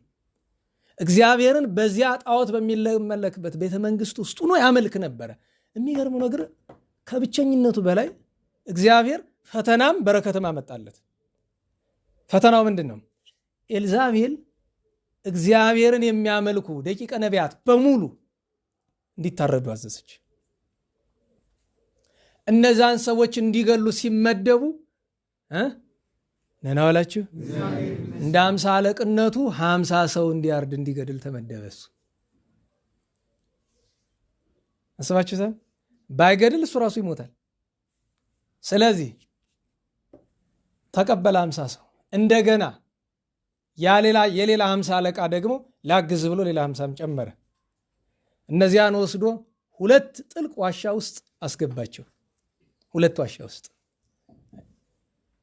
አሁን እነዚህ 100 ሰዎችን አንደኛ መደበቅ ችግር ነው። መደበቅ አለበት። መደበቅ ብቻ አይደለም፣ ማብላት ማጠጣት አለበት። አሁን ወደ ቅድሙ ታሪክ እንምጣ። መምህራን በመካከላችሁ ስላሉ ምስጢሩ ይኸው ብሉይ አስተውሉት። እዚያ እውነቴን አሁን እዚህ የተነበበው ታሪክ ያቺ ሴት መኖና ነው። የዚህ ደግ ሰው የቅዱስ አብድዩ ሚስት መኖና ነው የመጣች ተቸግራ። ጥያቄያችን ገንዘቡ እንዴት አለቀ ነው አይደለም? ይኸው እስኪ ታዲያ ግን ደግሞ በረከቱ ምንድን ነው ካላችሁ፣ አንደኛ ነቢያት እግዚአብሔርን፣ ያን ጊዜ ነቢይ አልነበረም እሱ፣ ነቢያት እግዚአብሔርን መመገብ የተራቡ የተጠሙ ስለነበሩ አንድ። ሁለተኛ በረከት ምንድን ነው? ቅድም ምንድን ነው ብለናል? ስመ ባሕታዊ ይላል። ምንድነኛ አለ? እግዚአብሔር ብቸኝነቱን የሚያረቅበት እግዚአብሔርን የሚያመልኩ 100 ሰዎች ሰጠው። ሐዋሻ እየሄደ እነሱ ጋር ይጨዋወታል። አንዳንዱ በረከት ፈተና፣ አንዳንዱ ፈተና በረከት የሚሉት አባቶቻችን ይህንን ነው። ብቸኛ ነኝ። መሰረታዊው ነገር ድሮ ፌስቡክ አዲስ እያለ ገና ድሮ አንዲት ፎቶ ተለጠፈች። ዛሬ ድረስ አልረሳትም። 2 መንገዶች አሉ። አንዱ በጣም ሰፊ ነው፣ አንዱ ጠባብ መንገድ ናት። መንታ መንገድ ማለት ነው። እና መንታው መንገድ ላይ ሁሉም ሰው በሰፊ ሄዷል። አንድ ሰው ብቻ በጠባቡ ይሄዳል። ሰዎች በሄዱበት ሳይሆን በእውነተኛው መንገድ ሄድ የሚል ተጽፎበታል።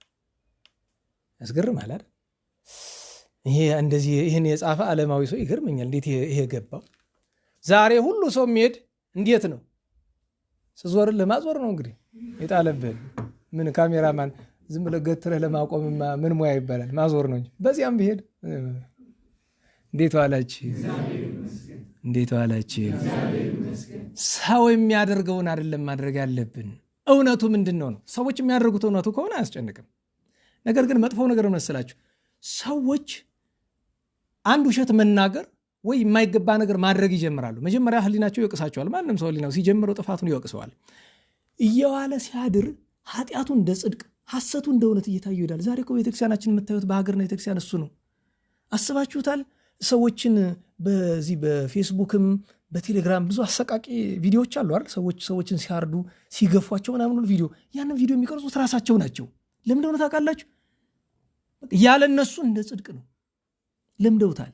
ዛሬ በቤተክርስቲያን የምታየው ለምሳሌ መነኮሳት በከተማ መኖር ድሮ እኮ በጣም አስቀያሚ ቀፋፊ ነገር ነው። አሁን ግን ተለመደና እንደምን ተቆጠረ? እንደ ጽድቅ። በገዳም ያለው መነኩሴ በማን እንደሚቀና? ከተማ ባለው። ልክ እናንተ ጥሩ ልብስ የምትለብሱት ራቁት በሆነች ሴት እንደምትቀኑት ማለት ነው። ያቺ ወንዱ ሁሉ የሚከተላት እምብርቷን ገልጣ ምናምን በምትሄደው ሴት አብዛኛው ይቀናል። ምክንያቱም ውሎ አድሮ እዚህ ጉባኤ ሲማር የነበረው ኋላ ታገኙታላችሁ። አንዳንዱን ሱሪ ለብሶ የማየዋል ምናምን እንደዛ። በቃ ይኸው ነው ትልቁ ስኬት። እና ስለ ብቸኝነት ስንነጋገር ብቸኛ መሆን የእግዚአብሔር ያደርጋል። ነገር ግን የጽድቅ ብቸኛነት የሐቅ እውነት ብቸኛነት ነው እንጂ ዝም ብለ ብቸኛ ብትሆን ምን ሞያ ያለውስ? ባይታዊን የሚያጸድቀው እኮ ትሩፋቱ ነው እንጂ ብቻውን መቀመጡ አይደለም። እና የቅዱስ አብድዩ ስለ ቅዱስ አብድዩ ይሄን ከተነጋገርን አንድ ምዕራፍ ይባላል። ይሄ የቅዱስ አብድዩ ታሪክ ሚስቱ የተቸገረችበት ምክንያት ይሄ ነው። ከዚያ ውጭ ግን እንዲህ ሲያደርግ ቆይቶ በኋላ ነቢዩ ቅዱስ ኤልያስ ሰማይ ለጉሞ ዝናም ለዘር ጠል ለመከር እንዳይወርድ አድርጎ ህዝቡ በሞት በደዌ በረሃብ ባለቀ ጊዜ እግዚአብሔር ነቢዩ ኤልያስን ዝናም እንዲያዘን ማዞት በጎዳና ሲሄድ ከዚያ ከሲዶና ሰራጵታ ተነስቶ ማንን ያገኘዋል? በጎዳና አብድዩን። ነቢዩ እግዚአብሔር ለው ሰገደለት። ሂድ አክዓብን ንጉሥህን ጥራው አለው። አይ ኤልያስ የእግዚአብሔር ሰው አንተ ዛሬ በዚህ ነህ ስትል መንፈስ እግዚአብሔር ነጥቆ ወደ ሌላ ስፍራ የሚወስድህ አክዓብን ኤልያስ ይፈልጋል ብዬ ብለው አንተን ፍለጋ ያልወጣው አቀበት ያልወረደው ቁልቁለት ያልዞረበት ሀገር የለም። አጥቶሃል። ዛሬ ኤልያስ ተገኘ ብዬ በደስታ አምጥቸው ቢያጣህ ከፍ ብሎ አንገቴን ዝቅ ብሎ ባቴን ሊቀጣኝ አይደለም። በዚያውስ ላይ ውለታይም ባታውቅልኝ ነው እንጂ 100 ደቂቀ ነቢያትን 51 ዋሻ አድርጌ እኮ አትርፌ ነበረ ብሎ አለው። ሕያው እግዚአብሔርን ከዚያ አልንቀሳቀስም አለው። እቺ ትገርመኛለች። ሕያው እግዚአብሔር መሐላውን በአዲስ ኪዳን የለም አይደል? በብሉይ ኪዳን ግን በአዲስ ኪዳን ምንድነው የምንል? ለመግለጥ ምንድነው የምንል? አንድ ነገር ሰዎችን ምንድነው የሚባለው? የሆነ ቃል ለመግባት ምንድነው የምንል? እንዴት ዋላችሁ? ምን ይወዋ አይደለ? በቃ እውነት ነው። ከዚህ ቆያለሁ አልሄድም። ግን እንደዚያ ብሎ ቆሞ የሚቆይ ይገኛል? አይገኝም። ልክ እንደዛ ሲለው አብድዩ ደስ አለው። ለምን? ኤልያስ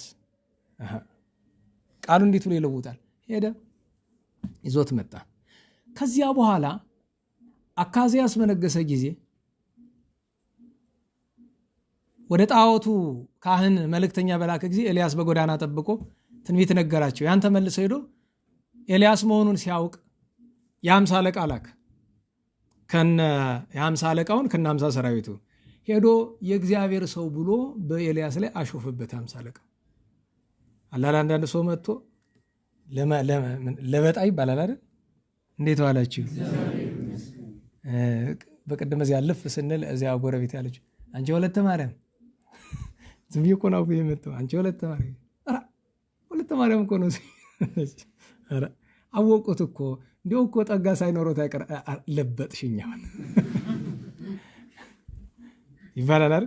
አማርኛ ነው፣ ለመዱት። ለበጥሽኝ ለበጣ ተናገርሽ ለበጥሽኛውን ወይ ጠጋ እና በለበጣ ነቢየ እግዚአብሔር ብሎ አለው። የእግዚአብሔር ነቢይ ከሆንኩማ እሳት ከሰማይ ወርዳ ትብላ አለው። ላጥ አመድ አደረገው 51 ሰው። ሁለተኛው መጥቶ አሸፈ 51 102። ሶስተኛው ግን ማን ተላከ? አብድዩ ገና ይኩለከ ኦ ብእሲ እግዚአብሔር እያለ ትክበር ነፍሴ ወነፍሰ እሉ አግብርቲከ በቅድሜከ በፊትህ የእኔና የሊ ባሮች ነፍስ ትክበር እያለ እየተገዛ እየተለማመጠ እየሰገደ ቀረበው። ከዚያ አብሮት ወርዷል። ከዚያ ንጉሱን ትቶ አብድዩ ተከትሎት ኤልያስን ሲያገለግል ኑሮ አርፏል። ሚስቱ ዳውና ቅዱስ ኤልሳ ቅዱስ ኤልሳዕ የቅዱስ ኤልያስ ደቀ መዛሙርት ሁሉ የበላይ ነው። ያደረገላት ታሪክ ቅድም መጀመሪያውን አንብቤላችኋለሁ። ጨርሶ በቤታችሁ ማንበብ ነው። እግዚአብሔር የነቢዩን በረከት ያሳድርብን። ሌላኛው ዛሬ ያከበርነው ቅዱስ ቆርኔሌዎስ ነው። ቆርኔሌዎስን መጽሐፍ ሐዋርያ ይለዋል። ማን? ኧረ ተናገሩ። ሁለተኛ ብእሲ ጻድቅ ይለዋል። ጻድቅ ሰው ማን?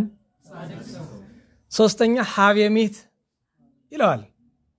የመቶ መሪ እንበለው ወይም ሊቀ ሐራ ይለዋል። የጭፍራ አለቃ ነው። በቂሳሪያ ኢጣሊቄ እንግዲህ ቂሳሪያ የምትባላለች አይደል? ቂሳሪያ 3 ስፍራ ነው ቂሳሪያ የሚባል። እሱ ያለባት ቂሳሪያ ዘፍልስጤም የምትባል የፍልስጤም ቂሳሪያ ናት። ኢጣሊቄ በሚባል ሰራዊት ላይ ተሾሞ ግብረ ሐዋርያት ምዕራፍ 10 ላይ አያስገርማችሁም? ግብረ ሐዋርያት ውስጥ የበርተሎሜዎስ ታሪክ አለ። ኧረ አንብቡ በሞቴ። ግብረ ሐዋርያት ውስጥ የበርተሎሜዎስ ታሪክ አለ? የለም። የናትናኤል አለ? ኧረ በሞቴ ንገሩኝ። የለም። የፊልጶስ ትልቁ ታሪክ አለ? አይገርማችሁም? የኢትዮጵያዊ ጃንደረባና የቅዱስ ባኮስና የቅዱስ ቆርኔሌዎስ ግን ከ120 ቤተሰብ ሳይቆጠሩ በግብረ ሐዋርያት የተሰጣቸውን ቦታ እዩት እስኪ። እግዚአብሔር ምን ያህል እንዳከበራቸው። ይህ ቆርኔሌዎስ የሚያመልክ የግሪክ አማልክትን ነው። የግሪክ አማልክት ብዙ ናቸው፣ 300 እንደዛ አካባቢ። እና እሱ የሚያመልክ ከዋክብትን ነው። ዞራስትራን የሚባል ዛሬም አለ በኢራን ዙሪያ ምናምን አካባቢ እምነቱ አሁንም አለ። በዓለም እንደ እንትን አድርገው ሳይንስ አስመስለው የሚያመልኩት ብዙ ሰዎች አሉ። የዞራስትራን የከዋክብት ማምለክ የከዋክብት ስም አላቸው። እነዛን ከዋክብት ያመልኳቸዋል። በነገራችሁ ላይ አይታችሁ ከሆነ ለምሳሌ የናሳ የጠፈር ምርምር ራሱ ናሳ የሚለውን ብትተረጉሙት ችግር ነው። ግን እሱን ተወውና ናሳ መንኮራኩሮችን የሚሰይምባቸው አብዛኛው ስም ያመቸው። ለምሳሌ በቅርብ ጊዜ ትልቋ ወደ ረሳውት ወደ ምን እንደላኳት እና እዚያች መንኮራኩሯ ስም አርጤምስ ነው። አርጤምስን ታውቃላችኋል? በግብረ ሐዋርያት የጥንት ግሪካውያን ጣዖት ናት አይደል? የዮናናውያን ጣዖት ናት። እንደዛ ነው። ያው ስራቸው ምን እንደሆነ በዛው ይነግራቸዋል። ቆርኔሌዎስ እንደዛ ከዋክብትን ነው የሚያመልክ። በዛ ወራት እሱ የ100 አለቃ ነው፣ የጭፍራ አለቃ ነው። በቂሳሪያ ከፍተኛ ባለስልጣን ነው። ሁሉ አለው፣ የቸገረውም ነገር የለ። ነገር ግን ሐዋርያት የሚሰብኩበት ዘመን ነውና የሐዋርያትን ስብከት ሰማ እና ግርመው ያን ትምህርት ወሰድና ወደ ቤቱ የሰማውን እንዲሁ ዝም ብሎ በአጋጣሚ የሰማውን ወስዶ ከሱ አምልኮ ጋር አነጻጸረው። የሱ አምልኮ ዝቅ አለበት። የሐዋርያትን እንዳይቀበል እንግዳ ትምህርት መቀበል ችግር ነው። ይሄኛው እንዳይዘው ስተትነቱን አረጋገጠ። የዛኛውን ትክክልነት ለማወቅም ተቸገረ። ስለዚህ ምን አደረገ? መጀመሪያ ጣዖት አምልኮውን ተወ። ጣዖት አምልኮውን ሲተው ከወገኖቹ ተለየ። ስመ ባሕታዊ ወነዳይ አነ፣ ሀብት እያለው ንብረት እያለው ስልጣን እያለው የሰራዊት አለቃ ሆኖ ይውላችሁ ልነግራችሁ ወይም ለራሴ ልነግረው የፈለግኩት ነገር ምንድን ነው ከተባለ ሰውንና እግዚአብሔርን እኩል ማግኘት አትችሉም። ለናላችሁ ሰውንና እግዚአብሔርን እኩል ማስደሰት አትችሉም። የራበውን አብልታችሁ ሰውን ብታስደስቱ እሱ እግዚአብሔርን ማስደሰቻ መንገድ ነው። ነገር ግን የሰው ፈቃዱ ብዙ ነው። የእንዳተ ሾመ እንደሚሉት የጤነኛ ሰው ፍላጎቱ ፈቃዱ ብዙ ነው፣ የድውይ ግን አንድ ነው ይላል። የታመመ ሰው ምንድን ነው የሚፈልግ? ጤና። ባለ ጤናው ምንድን ነው የሚፈልግ? ምን ቁጥር አለው? ዛሬ የሚያምርህና ነገ የሚያምርህ ይላል። ዛሬ በጣም የምትፈልገው የነበረው ነገር ስታገኘ ያረካል? አረካም። ደግሞ ሌላ ነው የምትፈልግ። ለዚያ ነው ብዙውን ሰው እኮ እግዚአብሔር በደዌ እስር አድርጎ ቁጭ እድሜ ልኩን አንዲት ነገር እንዲመኝ ያደርገዋል። ፈቃዱን ሁሉ ይገልለታል። በሽታ እኮ አንዳንድ ጊዜ ጥሩ ነው የሚባለው ለዛ ነው። ፈቃዱን ሁሉ ያስርለታል። ለዚያ ነው ደዌ ሰውነትን ያነጻል የሚባል። ፈቃድን ስለሚገታ፣ በሽታውን ስለሚያስብ፣ ጤናን ስለሚመኝ እና ቆርኔሌዎስ ከወገኖቹ ተለየ። ተለይቶ ግን ዝም ብሎ አልተቀመጠም። ሁልጊዜ ይጸልይ። እኔን የገረመኝ ነገር 9 ሰዓት ላይ መጸለይ ማን አስተማረው? እግዚአብሔር እኮ በሕገ ልቡናም ይመራል አይደል? 9 ሰዓት ላይ የሰርክ ጸሎት የማረጊያ ማንሻዋ 9 ሰዓት ናት። እና ይገርመኛል። እስቲ ከእናንተ መካከል ሰዓት ሄደ ይሁን ከእናንተ መካከል እንደው በሞቴ እስኪ መልአክ አይቶ የሚያውቅ አይጠፋም እኮ። ኧረ እኔ በህልም የቀይ ሰው አይቻለሁ አንድ ቀን እለኛለሁ። አንዳንድ ሲል አንተ በህልም ያየው እንዲያው ቀላ ያልክነህ ምን ይሆን ትርጉሙ? ይላል እኮ አይደል? ሰው መጥቶ በህልም ያየው እኮ ቀላ ያልክ ሰው ነህ እንዲያው ምንድን ነው እንዲያው ምን ትለዋለህ መሰለህ? ተው አንተ ተራ ሰው እኔን አያየኝም ምናምን ትላለህ ብሎ እንደ አቅም አታልምም። ሌላውን ኃላፊ አግዳሚውን ነው ማየት። እንግዲህ ቁም ነገር አድርጋችሁ እንደተያዙት ደግሞ ብቻ እንዲያው ሲጸልይ እኔ ይገርመኛል። ይሄ ሰው አምኗል፣ ገና እኮ ነው አላመንም። እኔ የልብ መሻቱ ከወገኖቹ አምልኮ ከወገኖቹ ክፋት ራሱን መለየቱ እና መጸለዩ እና መሻቱ እኮ ነው አይደል? አይገርም? የእግዚአብሔር መልአክ ቃል በቃል በአካል ተገለጠለት፣ ተነጋገረው። ቆርኔሌዎስ እንዲሁም ያስገርመኝ መነጋገሩ አይደለም፣ ጸሎትና ምጽዋት መልካም መታሰቢያ ሆኖ በእግዚአብሔር ፊት አረገልህ አለው። አቤት አቤት!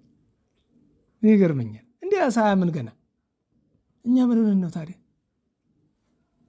ስለ ብቸኝነት እየተነጋገርን ስላለን እንደዚህ ያለው። ደነገጠ፣ ወደቀ፣ አነሳው። ትድን ዘንድ ወደ ኢዮጴ በናይሰ ኢዮጴ ያለውን በሰፋይ ጫማ በሚሰፋው በስሞን ቤት ያለውን ጴጥሮስን ይጥሩል አለው።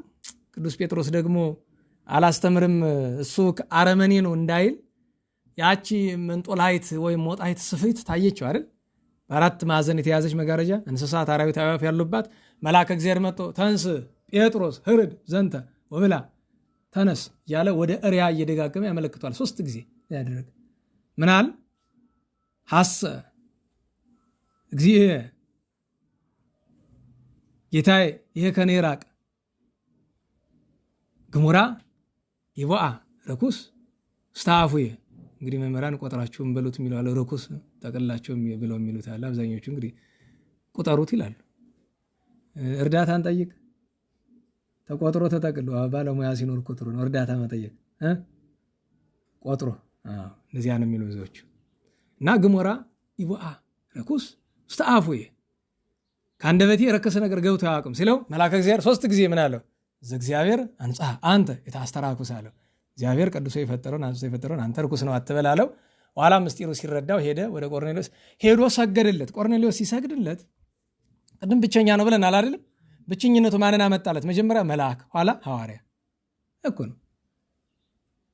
ኋላ ሲሰግድለት ቅዱስ ጴጥሮስ ምን አለው? ተነስ አትስገድልኝ፣ እኔም እንዳንተ ሰው ነኝ አለው። እቺን የዝና ጴንጤ ይው አትስገድልኝ አለው። እኔ በሞቴ እና ታዲያ ሁልጊዜ የምላችሁን ነገር አሁን የምደግምላችሁ እንደ ቅዱስ ጴጥሮስ ሲሰግድለት ድገም ሰልስ በደንብ ይገባኛል ማለት ነበረበት እንዴ? ጌታችን እንኳ ራሱ ሊቅ ሄር ቸር መምህር ሲሉት ምንድን አለ? ለምን ቸር ትለኛለህ? የሚገባውን ምስጋና እንኳ ለሌሎቹ አብነት ለመሆን አንድም ሰውየው የመጣበት ምክንያት ጥሩ ስላልነበረ ለምን ቸር ትለኛለህ ብሏል። ከዚያ በኋላ አስተማረው፣ አጠመቀው። ተምሮ ሲያስተማረ ምድራዊ ሹመቱን ንቆ እስከ ግብፅ እስከ እስክንድርያ ወርዶ ለግብፅ ለአፍሪካ ምናልባትም ከመጀመሪያዎቹ ሐዋርያዎች መካከል አንዱ እሱ ነው። እግዚአብሔር የአብዴውንም የቆርኔሌዎስንም በረከት ያሳድርብን። ቅዱስ ዳዊትን በአጭር እንመልከተው። ስመ ባሕታዊ አነ። ቅዱስ ዳዊት የእስራኤል ንጉሥ ነው። ነገር ግን የቅዱስ ዳዊት የብቸኝነት ዘመን አለው። እሱ ምንድን ነው? አንድ ወንድሞቹ ሁሉ ለንግስና ሲመረጡ ብቻውን አይበቃም ለዚህ ተብሎ እዚያ ማዶ ነበር ከበጎቹ ጋር። ከሰዎቹ ጋር አይደለም። እንዴት ዋላችሁ? ከሰዎቹ ጋር ከዋለው ከበጎቹ ጋር የዋለው በለጠ፣ ብቸኛ ትለዋል። ሁለተኛ ከተቀባ በኋላ ስንት ዓመት ተሰደደ? 18 ዓመት። አዎ ብቸኛ ሆኖ። ከሁሉም ያሳዝነው ብቸኝነቱ ግን 40 ዘመን ሲነግስ በዙሪያው ያን ያክል አንዳንድ ጥሩ ሰዎች ነበሩ፣ ግን ችግር ነው። እንደው የገዛ ልጆቹም ጥሩ አልነበሩም ብዙዎቹ፣ አንዳንዶቹ ካልሆነ በቀር ወንድሞቹም አንዳንዶቹ አስቸጋሪ ናቸው። እንዲያው ዘመዶቹ ወገኖቹ ራሳቸው እስራኤል በጎ ሰው አይወዱም እኮ። ሙሴ እንዳሳደዱት አይደል ሞተ ያረፈ ንገርህ እያሉ እግዚአብሔር እየከለለው። የቅዱስ ዳዊት ብቸኝነት ምንድን ነው ከተባለ ቅዱስ ዳዊት ብቸኛ ነኝ ማለቱን አበው ለሁለት ይተረጉማሉ። አንደኛ ብቸኛ ነኝ በቅድስና በትህትና በበጎነት የሚኖር በዘመኑ እሱ ብቻ ነው ለማለት አይደለም። ነገር ግን በዙሪያው ያለው ሰው ከሱ ጥቅም ፈላጊ። በነገራችሁ ላይ ከሁሉ በላይ ከሚያሳዝነው ነገር መካከል አንዱን ልንገራችሁ። አንዳንድ ሰው ቀጠሮ ስጡኝ ይላችሁና ያረፍዳል ወይ ይቀራል። ከዛ ድጋሚ ስጠኝ ሲባል አይሆንም ይባል። ያን ጊዜ ያማራል። ይኸውላችሁ እናንተ ለምሳሌ ዲያቆን ነዎት አይደለም? አንድ ምእመን ጋር ቀጠሮ ፈለጉ። በማዕረግ ማን ይበልጣል? እሱ ይበልጣሉ አይደል? ግን ፈላጊ ማን ነው ለጊዜው? እሱ ነዎት። አሁን የማርፈድ መብት ሁላችሁም የላችሁ። እንዲሁ ቢያረፍድ ግን የሚያምርበት ማንኛው ነው? ቀጠሮ የተጠየቀው ሰው ነው አይደል? ጠያቂው አይደለም። ጠያቂው ያረፍዳል። እኔ ደግሞ ጠያቂው የደብረ አስተዳዳሪ ይሁን የገዳመ ምኔት ይሁን ጳጳስ ይሁን አይመለከተኝም። ካረፈደ አርፍዷል፣ ደህና ሁን። ለምን የእግዚአብሔርን ሰዓት ካላከበረ ለምን ይሆናል ሌላ? እና ኋላ ደግሞ አንዳንድ ሰው ይመጣና ደህና ነዎት ዲኖት ጤናዎት ምናምን ይላል። ኧረ እባክህ ልቤን አታፍሰኝ የንታ ተሾመ የሚሉት አላቸው። አንድ ቀን ነው ሰዎች ይመጡና ደህና አደራችሁ ዲናችሁ ምናምን የንታ ምን ወትን እና እንዴው የሚገርመው አሉ እንደ ድሮ ሳምባዎትን ነው ጉበቶት በተቀርቶ ጥፍሮትን ነው ማለት ነው የሚቀረው። እኔ ደግሞ አንዲቱ ሐኪም መጣ በአፎት ንፋስ እየገባ ነው የሚያስሉት ዝም ይበሉ ብላኝ ሐኪም ትሄዳለች። እኔ ዝም ለማለት እየሞከርኩ ነው እና ኋላ ምን አሉ ፈሊጥ ላስተምራችሁ አሉ። የታመመ ሰው ዘንድ ሄዳችሁ ስትጠይቁት አንድ ሁለት ጊዜ ስትጠይቁት ዝም ካለ እግዚአብሔር ምሕረቱን ይላክልህ ብላችሁ ወጣችሁ ሄዱ። የሚያስፈልግ የምትሰጡትም ካለ በአካባቢ ያለ ሰው ጠይቁ። ወይም ደግሞ ሳትጠይቁ ዝም ብላችሁ የሆነ ነገር ገዝታችሁ አምጣችሁ ቢሆን ዝም ካላችሁ አስቀምጦ መሄድ። ምክንያቱም አንዳንዱን ህመምተኛ ስንጠይቀው ይብስበታል። እንዴት አረገ ምን አረገ? ይሄኛውን ግን የሚገርማችሁ ነገር ለመጠየቅ የመጣ ሰው ችግር የለውም። ብዙ ሰው ግን ለራሱ ጉዳይ ይመጣና አንዳንዱ ከልቡ ነው። አብዛኛው ሰው ግን መግቢያ ነው መቅድም ነው። ደህና ነህ እንዴት ነህ ምናምን ይላል። ይኸውልህ የመጣህን ያሳዝኝ አይደለም። ስለዚህ ደህና አደራችሁ እግዚአብሔር ይመስገን ወደ ጉዳይ ወደ ግድለው ይላል አይደል ዘመኑ ሰው በቃ እንደዛ። እና አንዳንድ ጊዜ ስለ ብቸኝነት ሲነጋገር ታውቃላችሁ ሁሉ ሰው እናንተን ሳይሆን ከእናንተ የሚገኘው እንደሚፈልጋችሁ ስታውቁ ምንድን እንደሚስማችሁ ታውቁታላችሁ። ስትደርሱበት ነው የሚገባችሁ። ሁሉም አልኳቸው ኦልሞስት 99.9% ቅድም ልብስናም ተገዝቶ ተላከብ ያያችኋል አይደል? ያንን መንገድ ለወደቀው ያን ያለው ሲገዛለታል አይገዛለትም። ተማሪ ስለሆነ ተው እባክህ። ሰዎችን መጀመሪያ መፈለግ ያለብን እነሱ ነው አይደል? ከዛ በኋላ እነሱ የሚፈልገውን አይሻል? እውነቴን ነው። ለምን ቢባል በጣም ሰው የሚፈልጋቸው ሰው የሚከባቸው የምትሏቸው ብዙ ሰዎች ውስጣቸው ሀዘን የሞላው ለምን? እነሱ ደግነቱ እግዚአብሔር አለላቸው። ሰውኛው ግን ሰው ናቸው፣ ይሰማቸዋል። በእውነቱ ማሰቡ አይከፋም ብዬ ነው። ቅዱስ ዳዊትን ብቸኛ ነው የምንልበት አንደኛው ምክንያት በዙሪያ ያሉት ሰዎች የሚፈልጉት ንጉሥ ስለሆነ ወርቅ ብር ስላለው ሹመት ሽልማት ስለሚሰጥ ነው። ሁለተኛው ብቸኛ ያሰኘው ግን ምስጢር ነው። ከነገስታት ሁሉ ብቸኛ ነው። ያ ሁሉ ነገር እያለው ራሱን እንደ ትል የሚቆጥር ብቸኛው ሰው ዳዊት አይደል? እንዴት ዋላችሁ? ብዙ ነገስታት ነው እንኳን ቅዱሳን በአዲስ ኪዳን በብሉይ ኪዳን ነበሩ አይደለም? የሱን ያክል ስላልተገኘ ብቸኛ ተብሏል። ሰባይታዊ አለ መንፈስ ቅዱስን ያሰኘው። ትሩፍን ብንጠቅስ ትሩፍ ብቸኛ ነበር። አባቶቻችን በህትውናን የባይታዊነትን ነገር የብቸኝነትን ነገር ሲናገሩ ሰው ለጽድቅ ብቻ አይደለም ባይታዊ የሚሆን መከራ ወድቆበትም ባይታዊ ይሆናል አሉ። ግን ባይታዊነቱ ይሄ ግን ሊያጸድቀው የሚችል አይሆንም። ብዙ ጊዜ ትሩፍ በፋርስ በባቢሎን ወርዶ ሁለት ነገር ብቸኛ አድርጎታል። አንድ ከወገኖቹ ተነጥሎ ከሀገሩ ከርስቱ ተነቅሎ በባይድ ሀገር በባቢሎን መካከል ምን ሆነ? ብቸኛ ሆነ። አይጣል ነው። የኃጢአት ውጤት እሱ ነው። ሁለተኛ ብቸኛ ያደረገው ምንድነው? አብዛኛው ባቢሎን የወረደው ጣዖት ሲያመልክና ለጣዖት የተሰዋ ሲበላ። ትሩፍ ግን ምን አለ? ትሩፍ ብላችሁ አንድ ሰው አይደለም።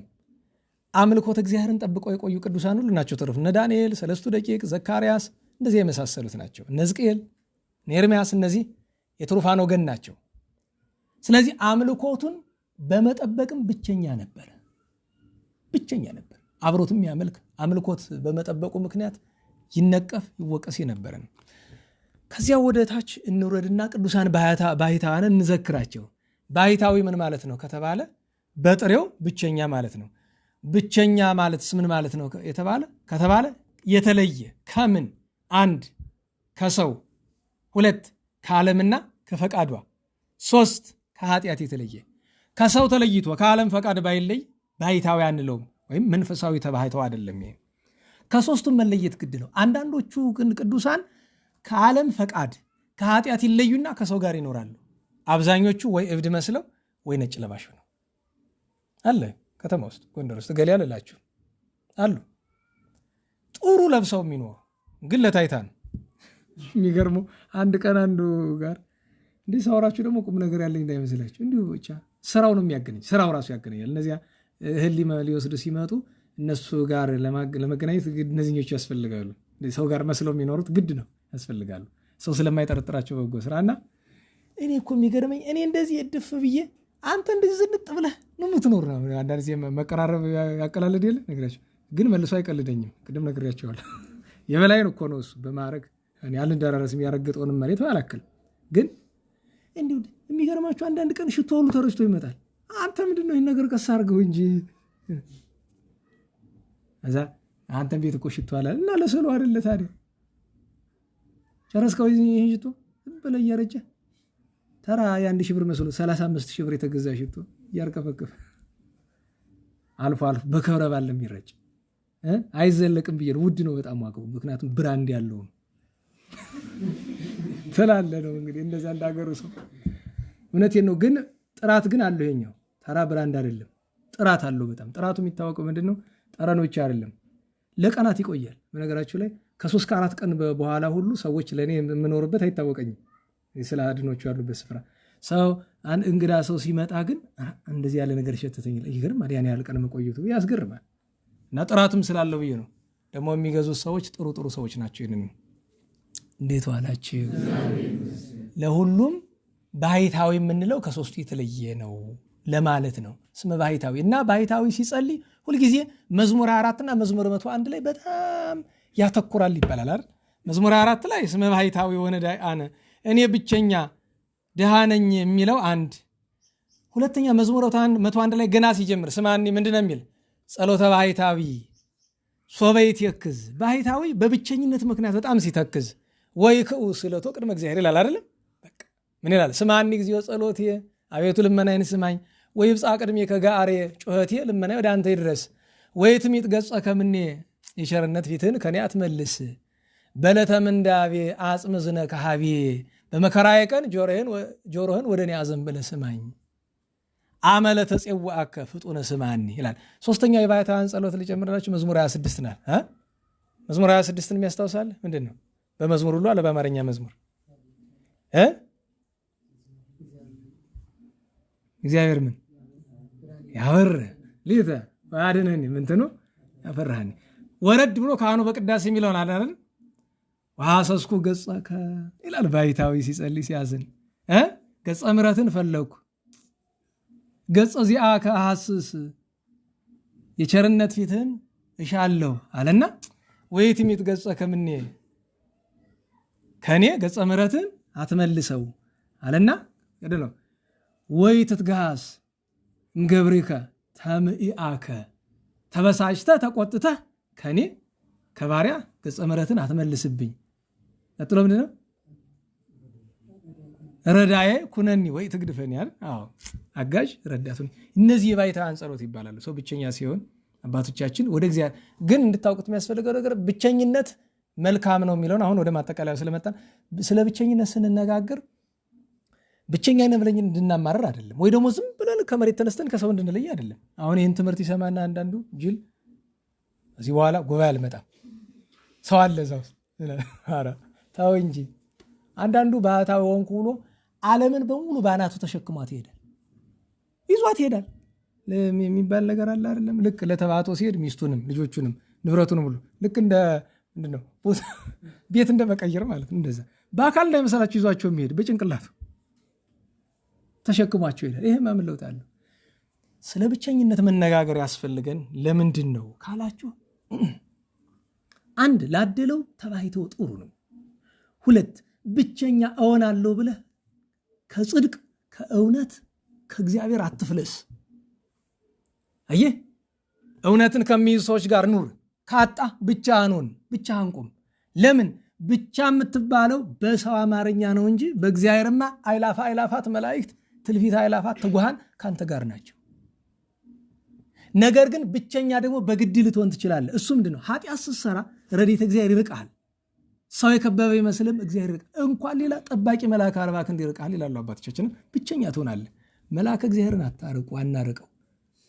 መልአከ እግዚአብሔር ኃጢአት ሳንሰራ እንዴት ለመኖር ይቻለናል? ደካሞች አይደለን። ነገር ግን ጊዜ እንኳን ሌላ ቢቀር ይቅርታ እንለምነው። እሱን ራሱ በደልኩ ፈጣሪህን ብቻ ሳይሆን አንተን በደል ይቅር በለኝ ወይ ትራቅ ምን ያለው እኮ ነው። አንተም አትራቀኝ። እግዚአብሔር ብቻ ሳይሆን የእግዚአብሔር መራቂያው መገለጫው እኮ መልአኩ ሲርቅ ነው። ስለዚህ ከእግዚአብሔር ተለይተን ከሰው ጋር ሆነን ከእግዚአብሔር ብቸኛ፣ ከጽድቅ ብቸኛ፣ ከመላእክት ከቅዱሳን ብቸኛ፣ ከመቤታችን ብቸኛ ከምንሆን ከሰው ተለይተን እግዚአብሔር፣ መላእክት፣ ቅዱሳን፣ እመቤታችን አብረውን ቢኖሩ ይሻለናል። ስለዚህ ብቸኝነትን አትፍሩ፣ አንፍራ ነው። በአንድ ጊዜ ድርቅ ብላችሁ ማህበረሰቡ ጋር ላትጣሉ ትችላላችሁ አይደል? እግዚአብሔርን የሚያስቀይሙ የማህበረሰብ ልማዶች አሉ አይደል? ለምሳሌ ድግስ ዛሬ ደጋሾቹ የሉም መሰለኛል። ተጠርታችኋል እዚህ። አሁን ድግሱ ተደግሶ ለምሳሌ ነጭ ለባሽ ብለዋል አይደል? ይሄ በአንድ ጀንበር የመጣ ነገር ስላልሆነ በአንድ ጀንበር አይቀየርም። ፈሊጥ አለው ከቤተሰቦቻችሁ ጋር። ለምሳሌ ቤተሰብ እንደዚህ የምትሰሩ ከሆነ እናንተ ጋር እዚህ በኋላ አልኖርም ምናምን እነሱ ተለይተህ ምን ትበላ? ያስፈልጉሃል እኮ በነገር ላይ ያስፈልጉሃል። አንዳንድ ጊዜ እኮ ያስፈልጋል።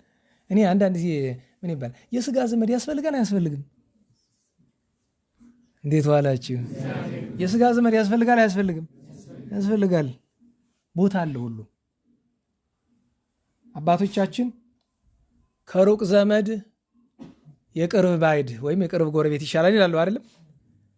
ጎረቤትም ያስፈልጋል፣ የስጋ ዘመድም ያስፈልጋል። አትራቀው፣ አታቃለው። ነገር ግን ስጋ ዝምድና ቆጥረህ ለሱ ብታዳላ ግን ጥሩ አይሆንም። በቀደመ ሐኪሞችን ትምህርት ጉባኤ በስንት ዓመት ሄጄ አንዱን እንዲህ ነው ሙያ አልኩ። ሐኪሞች ጉባኤ ጂሲ አካባቢ ያለ ጉባኤ አለና እንዲህ ነው ሙያ ጉባኤ መካከል ነው ነርሲንግ ነው መማር አለኝ። እናትህ ታማ መጣች፣ ሌላ ብዙ ደግሞ የታመመ ሰው አለ። መጀመሪያ ማንን ነው የምታክም አልኩት። ዝም አለ። ዝም ማለት ጥሩ መልስ ሆነ። ለምን? እናቴን ነው ቢል ወንጀል ነው፣ አይችልም። እናቱ በህዝብ ንብረት፣ በመንግስት ንብረት፣ ከሰማይም ብናየው በእግዚአብሔር ንብረት አይቻልም ማዳላት።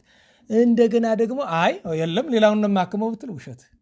እናትህ እንደምታስቀድም ይታወቃል። አያችሁ፣ ለእናት ቅድሚያ መስጠት ነውሩ ነው አይደለም? ከቤትህ በራስህ ንብረት። በነገራችሁ ላይ አሁን ለምሳሌ ሰነት ቂጣ የሚሰጥ እዚህ አይኖርም። ሰነት ቂጣ የሚያድሉ ልጆች አሉ አይደል? አሰጣጣቸውን አይቼው አላውቅም፣ ግን ይታወቃል።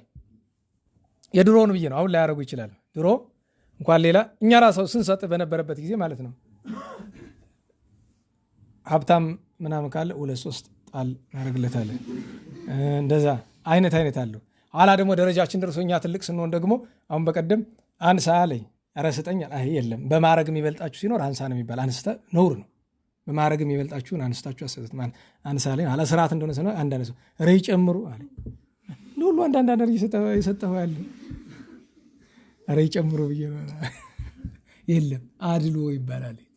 አድሎ እና ዋናው ትልቁ ነገር ብቸኝነትን ቶሎ በድንገትም አናምጣው፣ ይጎዳል፣ ከባድ ነው። ግን ደግሞ ስለ ሐቅ ስለ እግዚአብሔርና ስለ እውነት ብለን ብቸኝነት ከሆነ እንኳን የምንከፍለው ዋጋ እስከዚያ ብንሄድ እግዚአብሔር እናገኘዋለን። ሰዎች ሲርቁን እግዚአብሔር ይቀርበናል ለማለት ነው።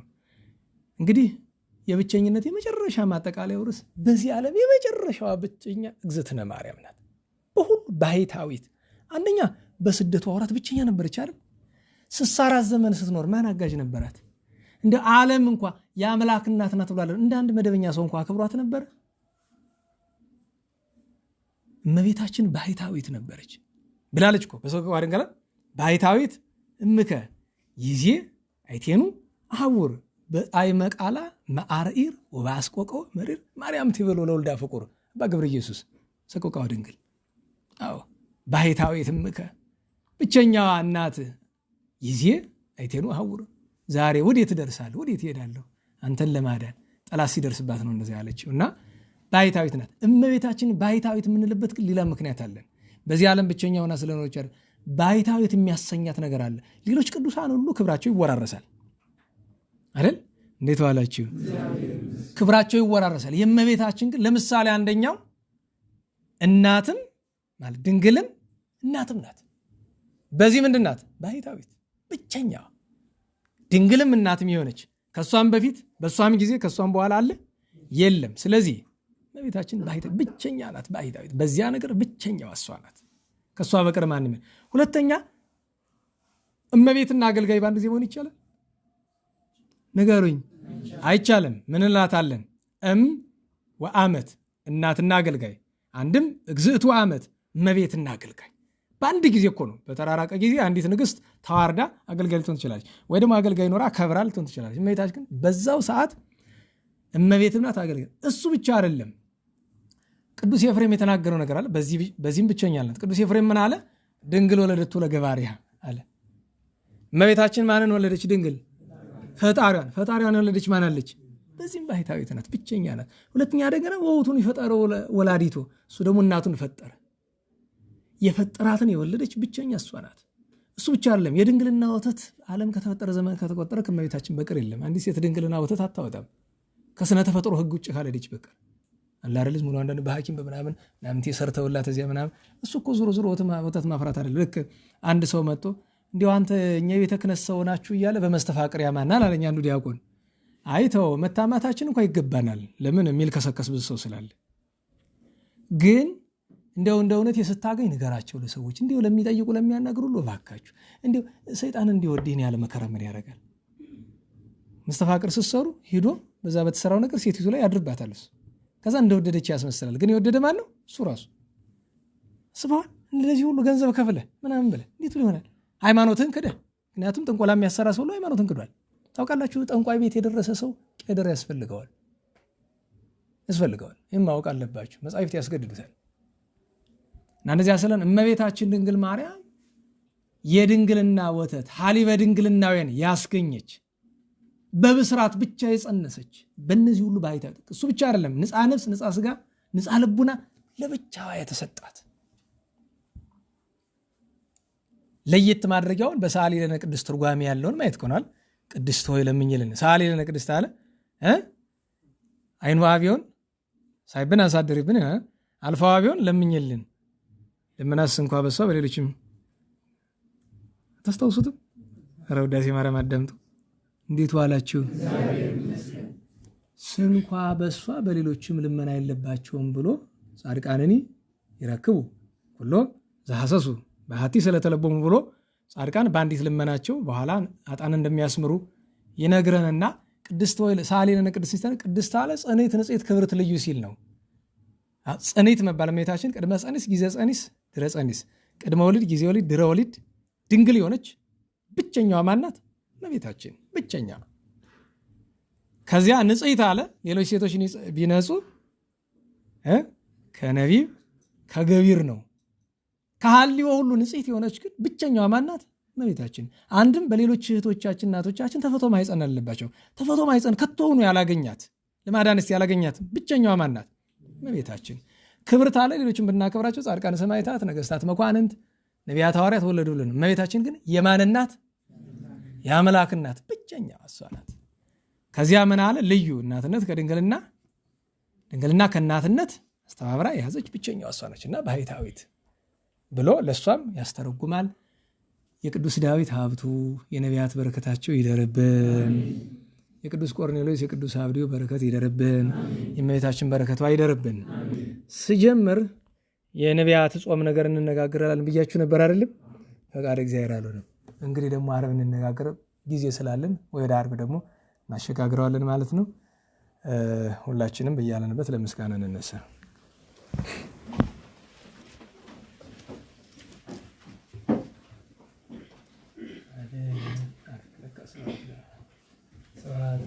ስብሐት ለወልድ ስብሐት ለመንፈስ ቅዱስ ስብሐት ለአብ ስብሐት ለወልድ ስብሐት ለመንፈስ ቅዱስ ስብሐት ለአብ ስብሐት ለወልድ ስብሐት ለመንፈስ ቅዱስ ስብሐት ለእግዝእትነ ማርያም ድንግል ወላዲተ አምላክ። ስብሐት ለመስቀለ እግዚእነ ኢየሱስ ክርስቶስ።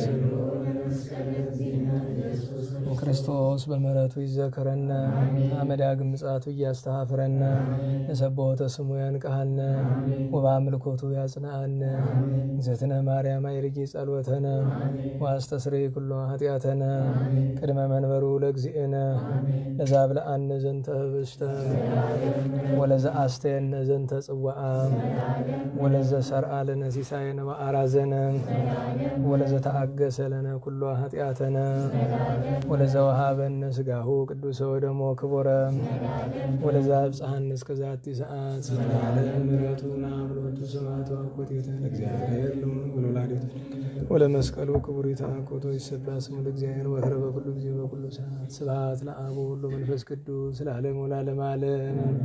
አውሎግሶን አውሎግሶን አውሎግሶን በእንተ አብ ወወልድ ወመንፈስ ቅዱስ አቀበት ለወጡ ቁልቁለት ለወረዱ ውርጥ ለወጥ የሰባቸው ደረቅ ለነደደባቸው ለረዱ ለተራዱ ለዘከሩ ላዘከሩ ስመ እግዚአብሔር ስመ ማርያም ድንግል ስመ ቅዱሳን ለጠሩ እግዚአብሔር አስበ ቅዱሳን ይሰብልን። ጸሎተ እግዝእትነ ማርያም እንበል።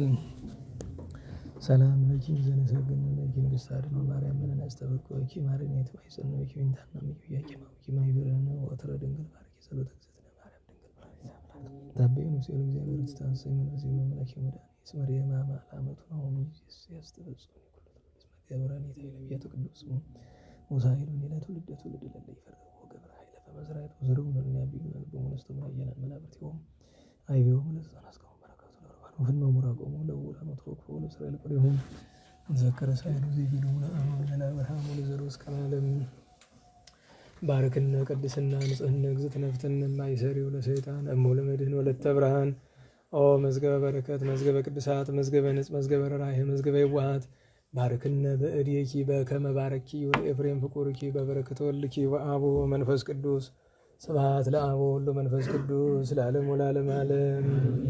ነአኀቤ ዳዊት ንጉሠ እስራኤል በዓለ መዝሙር ሰድነ ወጥበ መቃል ታለበወኒ ነገረ ፍካሬ ኩሉ አምሳል ከመ ሰብሖ ለእግዚአብሔር ልዑል ወከመ ወድሳ ለማርያም ድንግል እንዘ ጸር ወእብል ማርያም ንጽሕት ድንግል ወላዲተ አምላክ ማእመን ሰአሊተ ምሕረት ለውሉደ ሰብ ሰአሊ ለነ ኀበ ክርስቶስ ወልድኪ ኢየሱስ ኃጢአተነ ሰአሊ ለነ ቅድስት አድኅነነ ሕዝበከ ወባርክነ ርስተከ ሀበነ ኃይለ ወመሪዓ ለአግብርቲከ ለእለ ንትቀውስ ስምከ እቀበነ ውሉደ ሕዝብከ ወንጽረነ በኃይለ መላእክቲከ ወትረ በኩሉ ጊዜ ወበኩሉ ሰዓት በኃይለ መስቀልከ ወበዕፀ መስቀልከ በእንተ አብርሃም በኵርክ ወበእንተ ይስሐቅ ኵልክ ወበእንተ ጻድቅ ቅዱስከ ተዘከር እግዚኦ ኪዳነከ ፍጡነ ፈኑስ ኃይለከ መዓርኪያነ ዘፈጠርከ ስረይ ኃጢአተ ሕዝብከ ወመሃር ተግባርከ እግዚኦ ታትሐነ አሰለከ በእንተ ማርያም ወላዲትከ ወበእንተ ዮሐንስ መጥምቅከ ወበእንተ ኩሎሙ ቅዱሳኒከ ርድአነ ወወትረ በኃይለ መስቀልከ ታሳብረነ እግዚኦ በቅድሜከ እግዝእትነ ጽርዓብነ ጸልይነ ለደቂቅኪ ወአድኅነነ እምኩሉ ምንዳቤ ወኀዘን ናተንስየነ ወለሊተ ማእከሌነ አንተ እግዚኦ ይትረክብየነ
ፈጣሪያችን በሰላም አስጀምሮ በሰላም ያስፈጽመን። ቅዱስ ስሙ የተመሰገነ ይሆን። ሀገራችን ቤተክርስቲያንን ከመከራው ይጠብቅልን። ማህበሩን ደብሩን በሰላም ያኑርልን። የእመቤታችን ጣዕመ ፍቅሯን የዳዊት ሀብቱን የንጹሐንን ሁሉ በረከት ያሳድርብን። ከታዘዘ መቅሰፍት ከነደደ እሳት ከዕለት ኪት ከዘመነ መንሱት ከግራ ቁመት ይሰውረን። የአባታችን የአርአያ ሥላሴን የገብረ ጻድቅን የገብረ ኪዳንን የገብረ ሥላሴን የኃይለ ቂርቆስን የመምህራንን ነፍስ ሁሉ በአብርሃም በይስሐቅ በያዕቆብ አጠገብ ያኖርልን። እኛንም ለንስሐ ሞት በቸርነቱ ያብቃን። ሰላም ባዋልን ቸርነቱ ሰላም ያሳድረን። አቡነ ዘበሰማያት እንበል።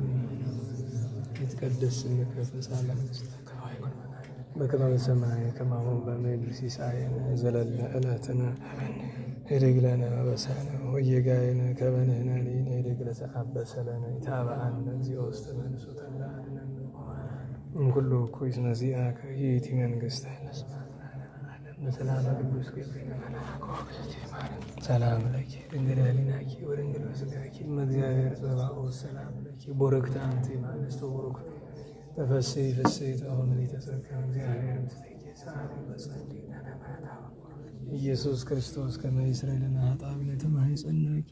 ስብሐት ለአብ ስብሐት ለወልድ ስብሐት ለመንፈስ ቅዱስ ይእዜኒ ወዘልፈኒ ወለዓለመ ዓለም አሜን። ቅዱስ አምላካችን እግዚአብሔር ስለነበረን ጊዜ የተመሰገነ ይሁን። ነገ አቡነ ተክለ ሃይማኖት የዓመት በዓል ነው። ያው ታቦት የሚያወጣ የለም፣ ግን ነገ ዓመታዊ በዓላቸው ነው። የምንሳልምበት ደብር አደባባይ ተክለ ሃይማኖት ነው። አባጃሌ ሳይሆን ከሁሉም መሄድ ትችላላችሁ፣ ግን የበለጠ አደባባይ ተክለ ሃይማኖት። ለምን 24ቱ ካህናተ ሰማይ ክብሩ እዚያ ስለሆነ ማለት ነው። ታቦት ባይወጣም እንኳ በተረፈ እና አቡነ ሲት እና አቡነ ዜና ማርቆስ እና አቡነ ቀውስጦስ የጋናው የአቡነ ዮሐንስ ረድ የነበሩት እነዚህ ሁሉ ቅዱሳን ቅድም ስንክሳር ከሰማችኋቸው ውጭ አሉ። እግዚአብሔር አምላካችን የበዓሉን በረከት ያሳድርብን። ከነገ ወዲያ ቅዱስ መርቆሬዎስ ሐሙስ ነው። እንግዲህ እናክብር፣ በረከት እንሳተፍ ለማለት ነው። መዝሙሩን ካሰናበትኩ በኋላ እንዘምራለን። በሰላም አስጀምሮ በሰላም ያስፈጽመን ቸሩ መድኃኔዓለም። እንቅፋት ሳይመታን እሾህ ሳይወጋን ኃጢአት ሳይሰለጥንብን በደልም ሳይገዛን የብርሃን መላእክት በፊት በኋላ በቀኝ በግራ እየጠበቁን ለጊዜ ወደ የቤታችን ለፍጻሜው ተስፋ ወደምናደርጋት መንግሥተ ሰማያት ከተከፈተች ገነት ከተነጠፈች ረፍት ከአባቶቻችን ርስት ሁላችን በሰላም ያደርሰን። የዛሬ ወር ታኅሳስ ነው። ክብረ በዓሉ ነው። ሐሙስ ቀን ይውላል። ሐሙስ የዳዊት ቀን ነው የሚባል የዳዊት ሐሙስ ዳዊት ሐሙስ ውዳሴ ማርያም በጣም ዳዊትን ይነካከላል። የሐሙስ ዳዊት ነው እና መጀመሪያም የቅዱስ ዳዊት ዝክር ስንጀምር ሐሙስ የነበረ ይመስለኛል። እና የዛሬ ሰዎች ይበለን። የዛሬ ወር ለማለት ነው። ስብሐት ለእግዚአብሔር ልዑል ወለወላዲቱ ድንግል ወለመስቀሉ ክቡር ዕፀ ሣህል አሜን።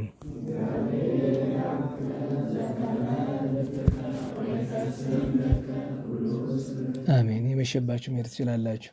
ዝማሬ ዳዊት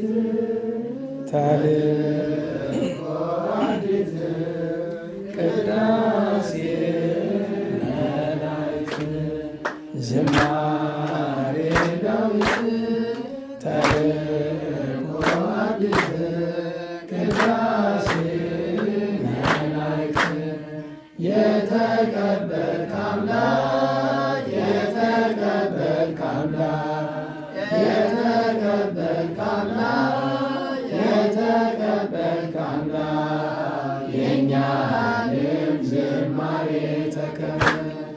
የተቀበልክ አምላክ የተቀበልክ አምላክ የተቀበልክ አምላክ የተቀበልክ አምላክ የእኛንም ዝማሬ ተቀበል። በሰላም ያሳድረን።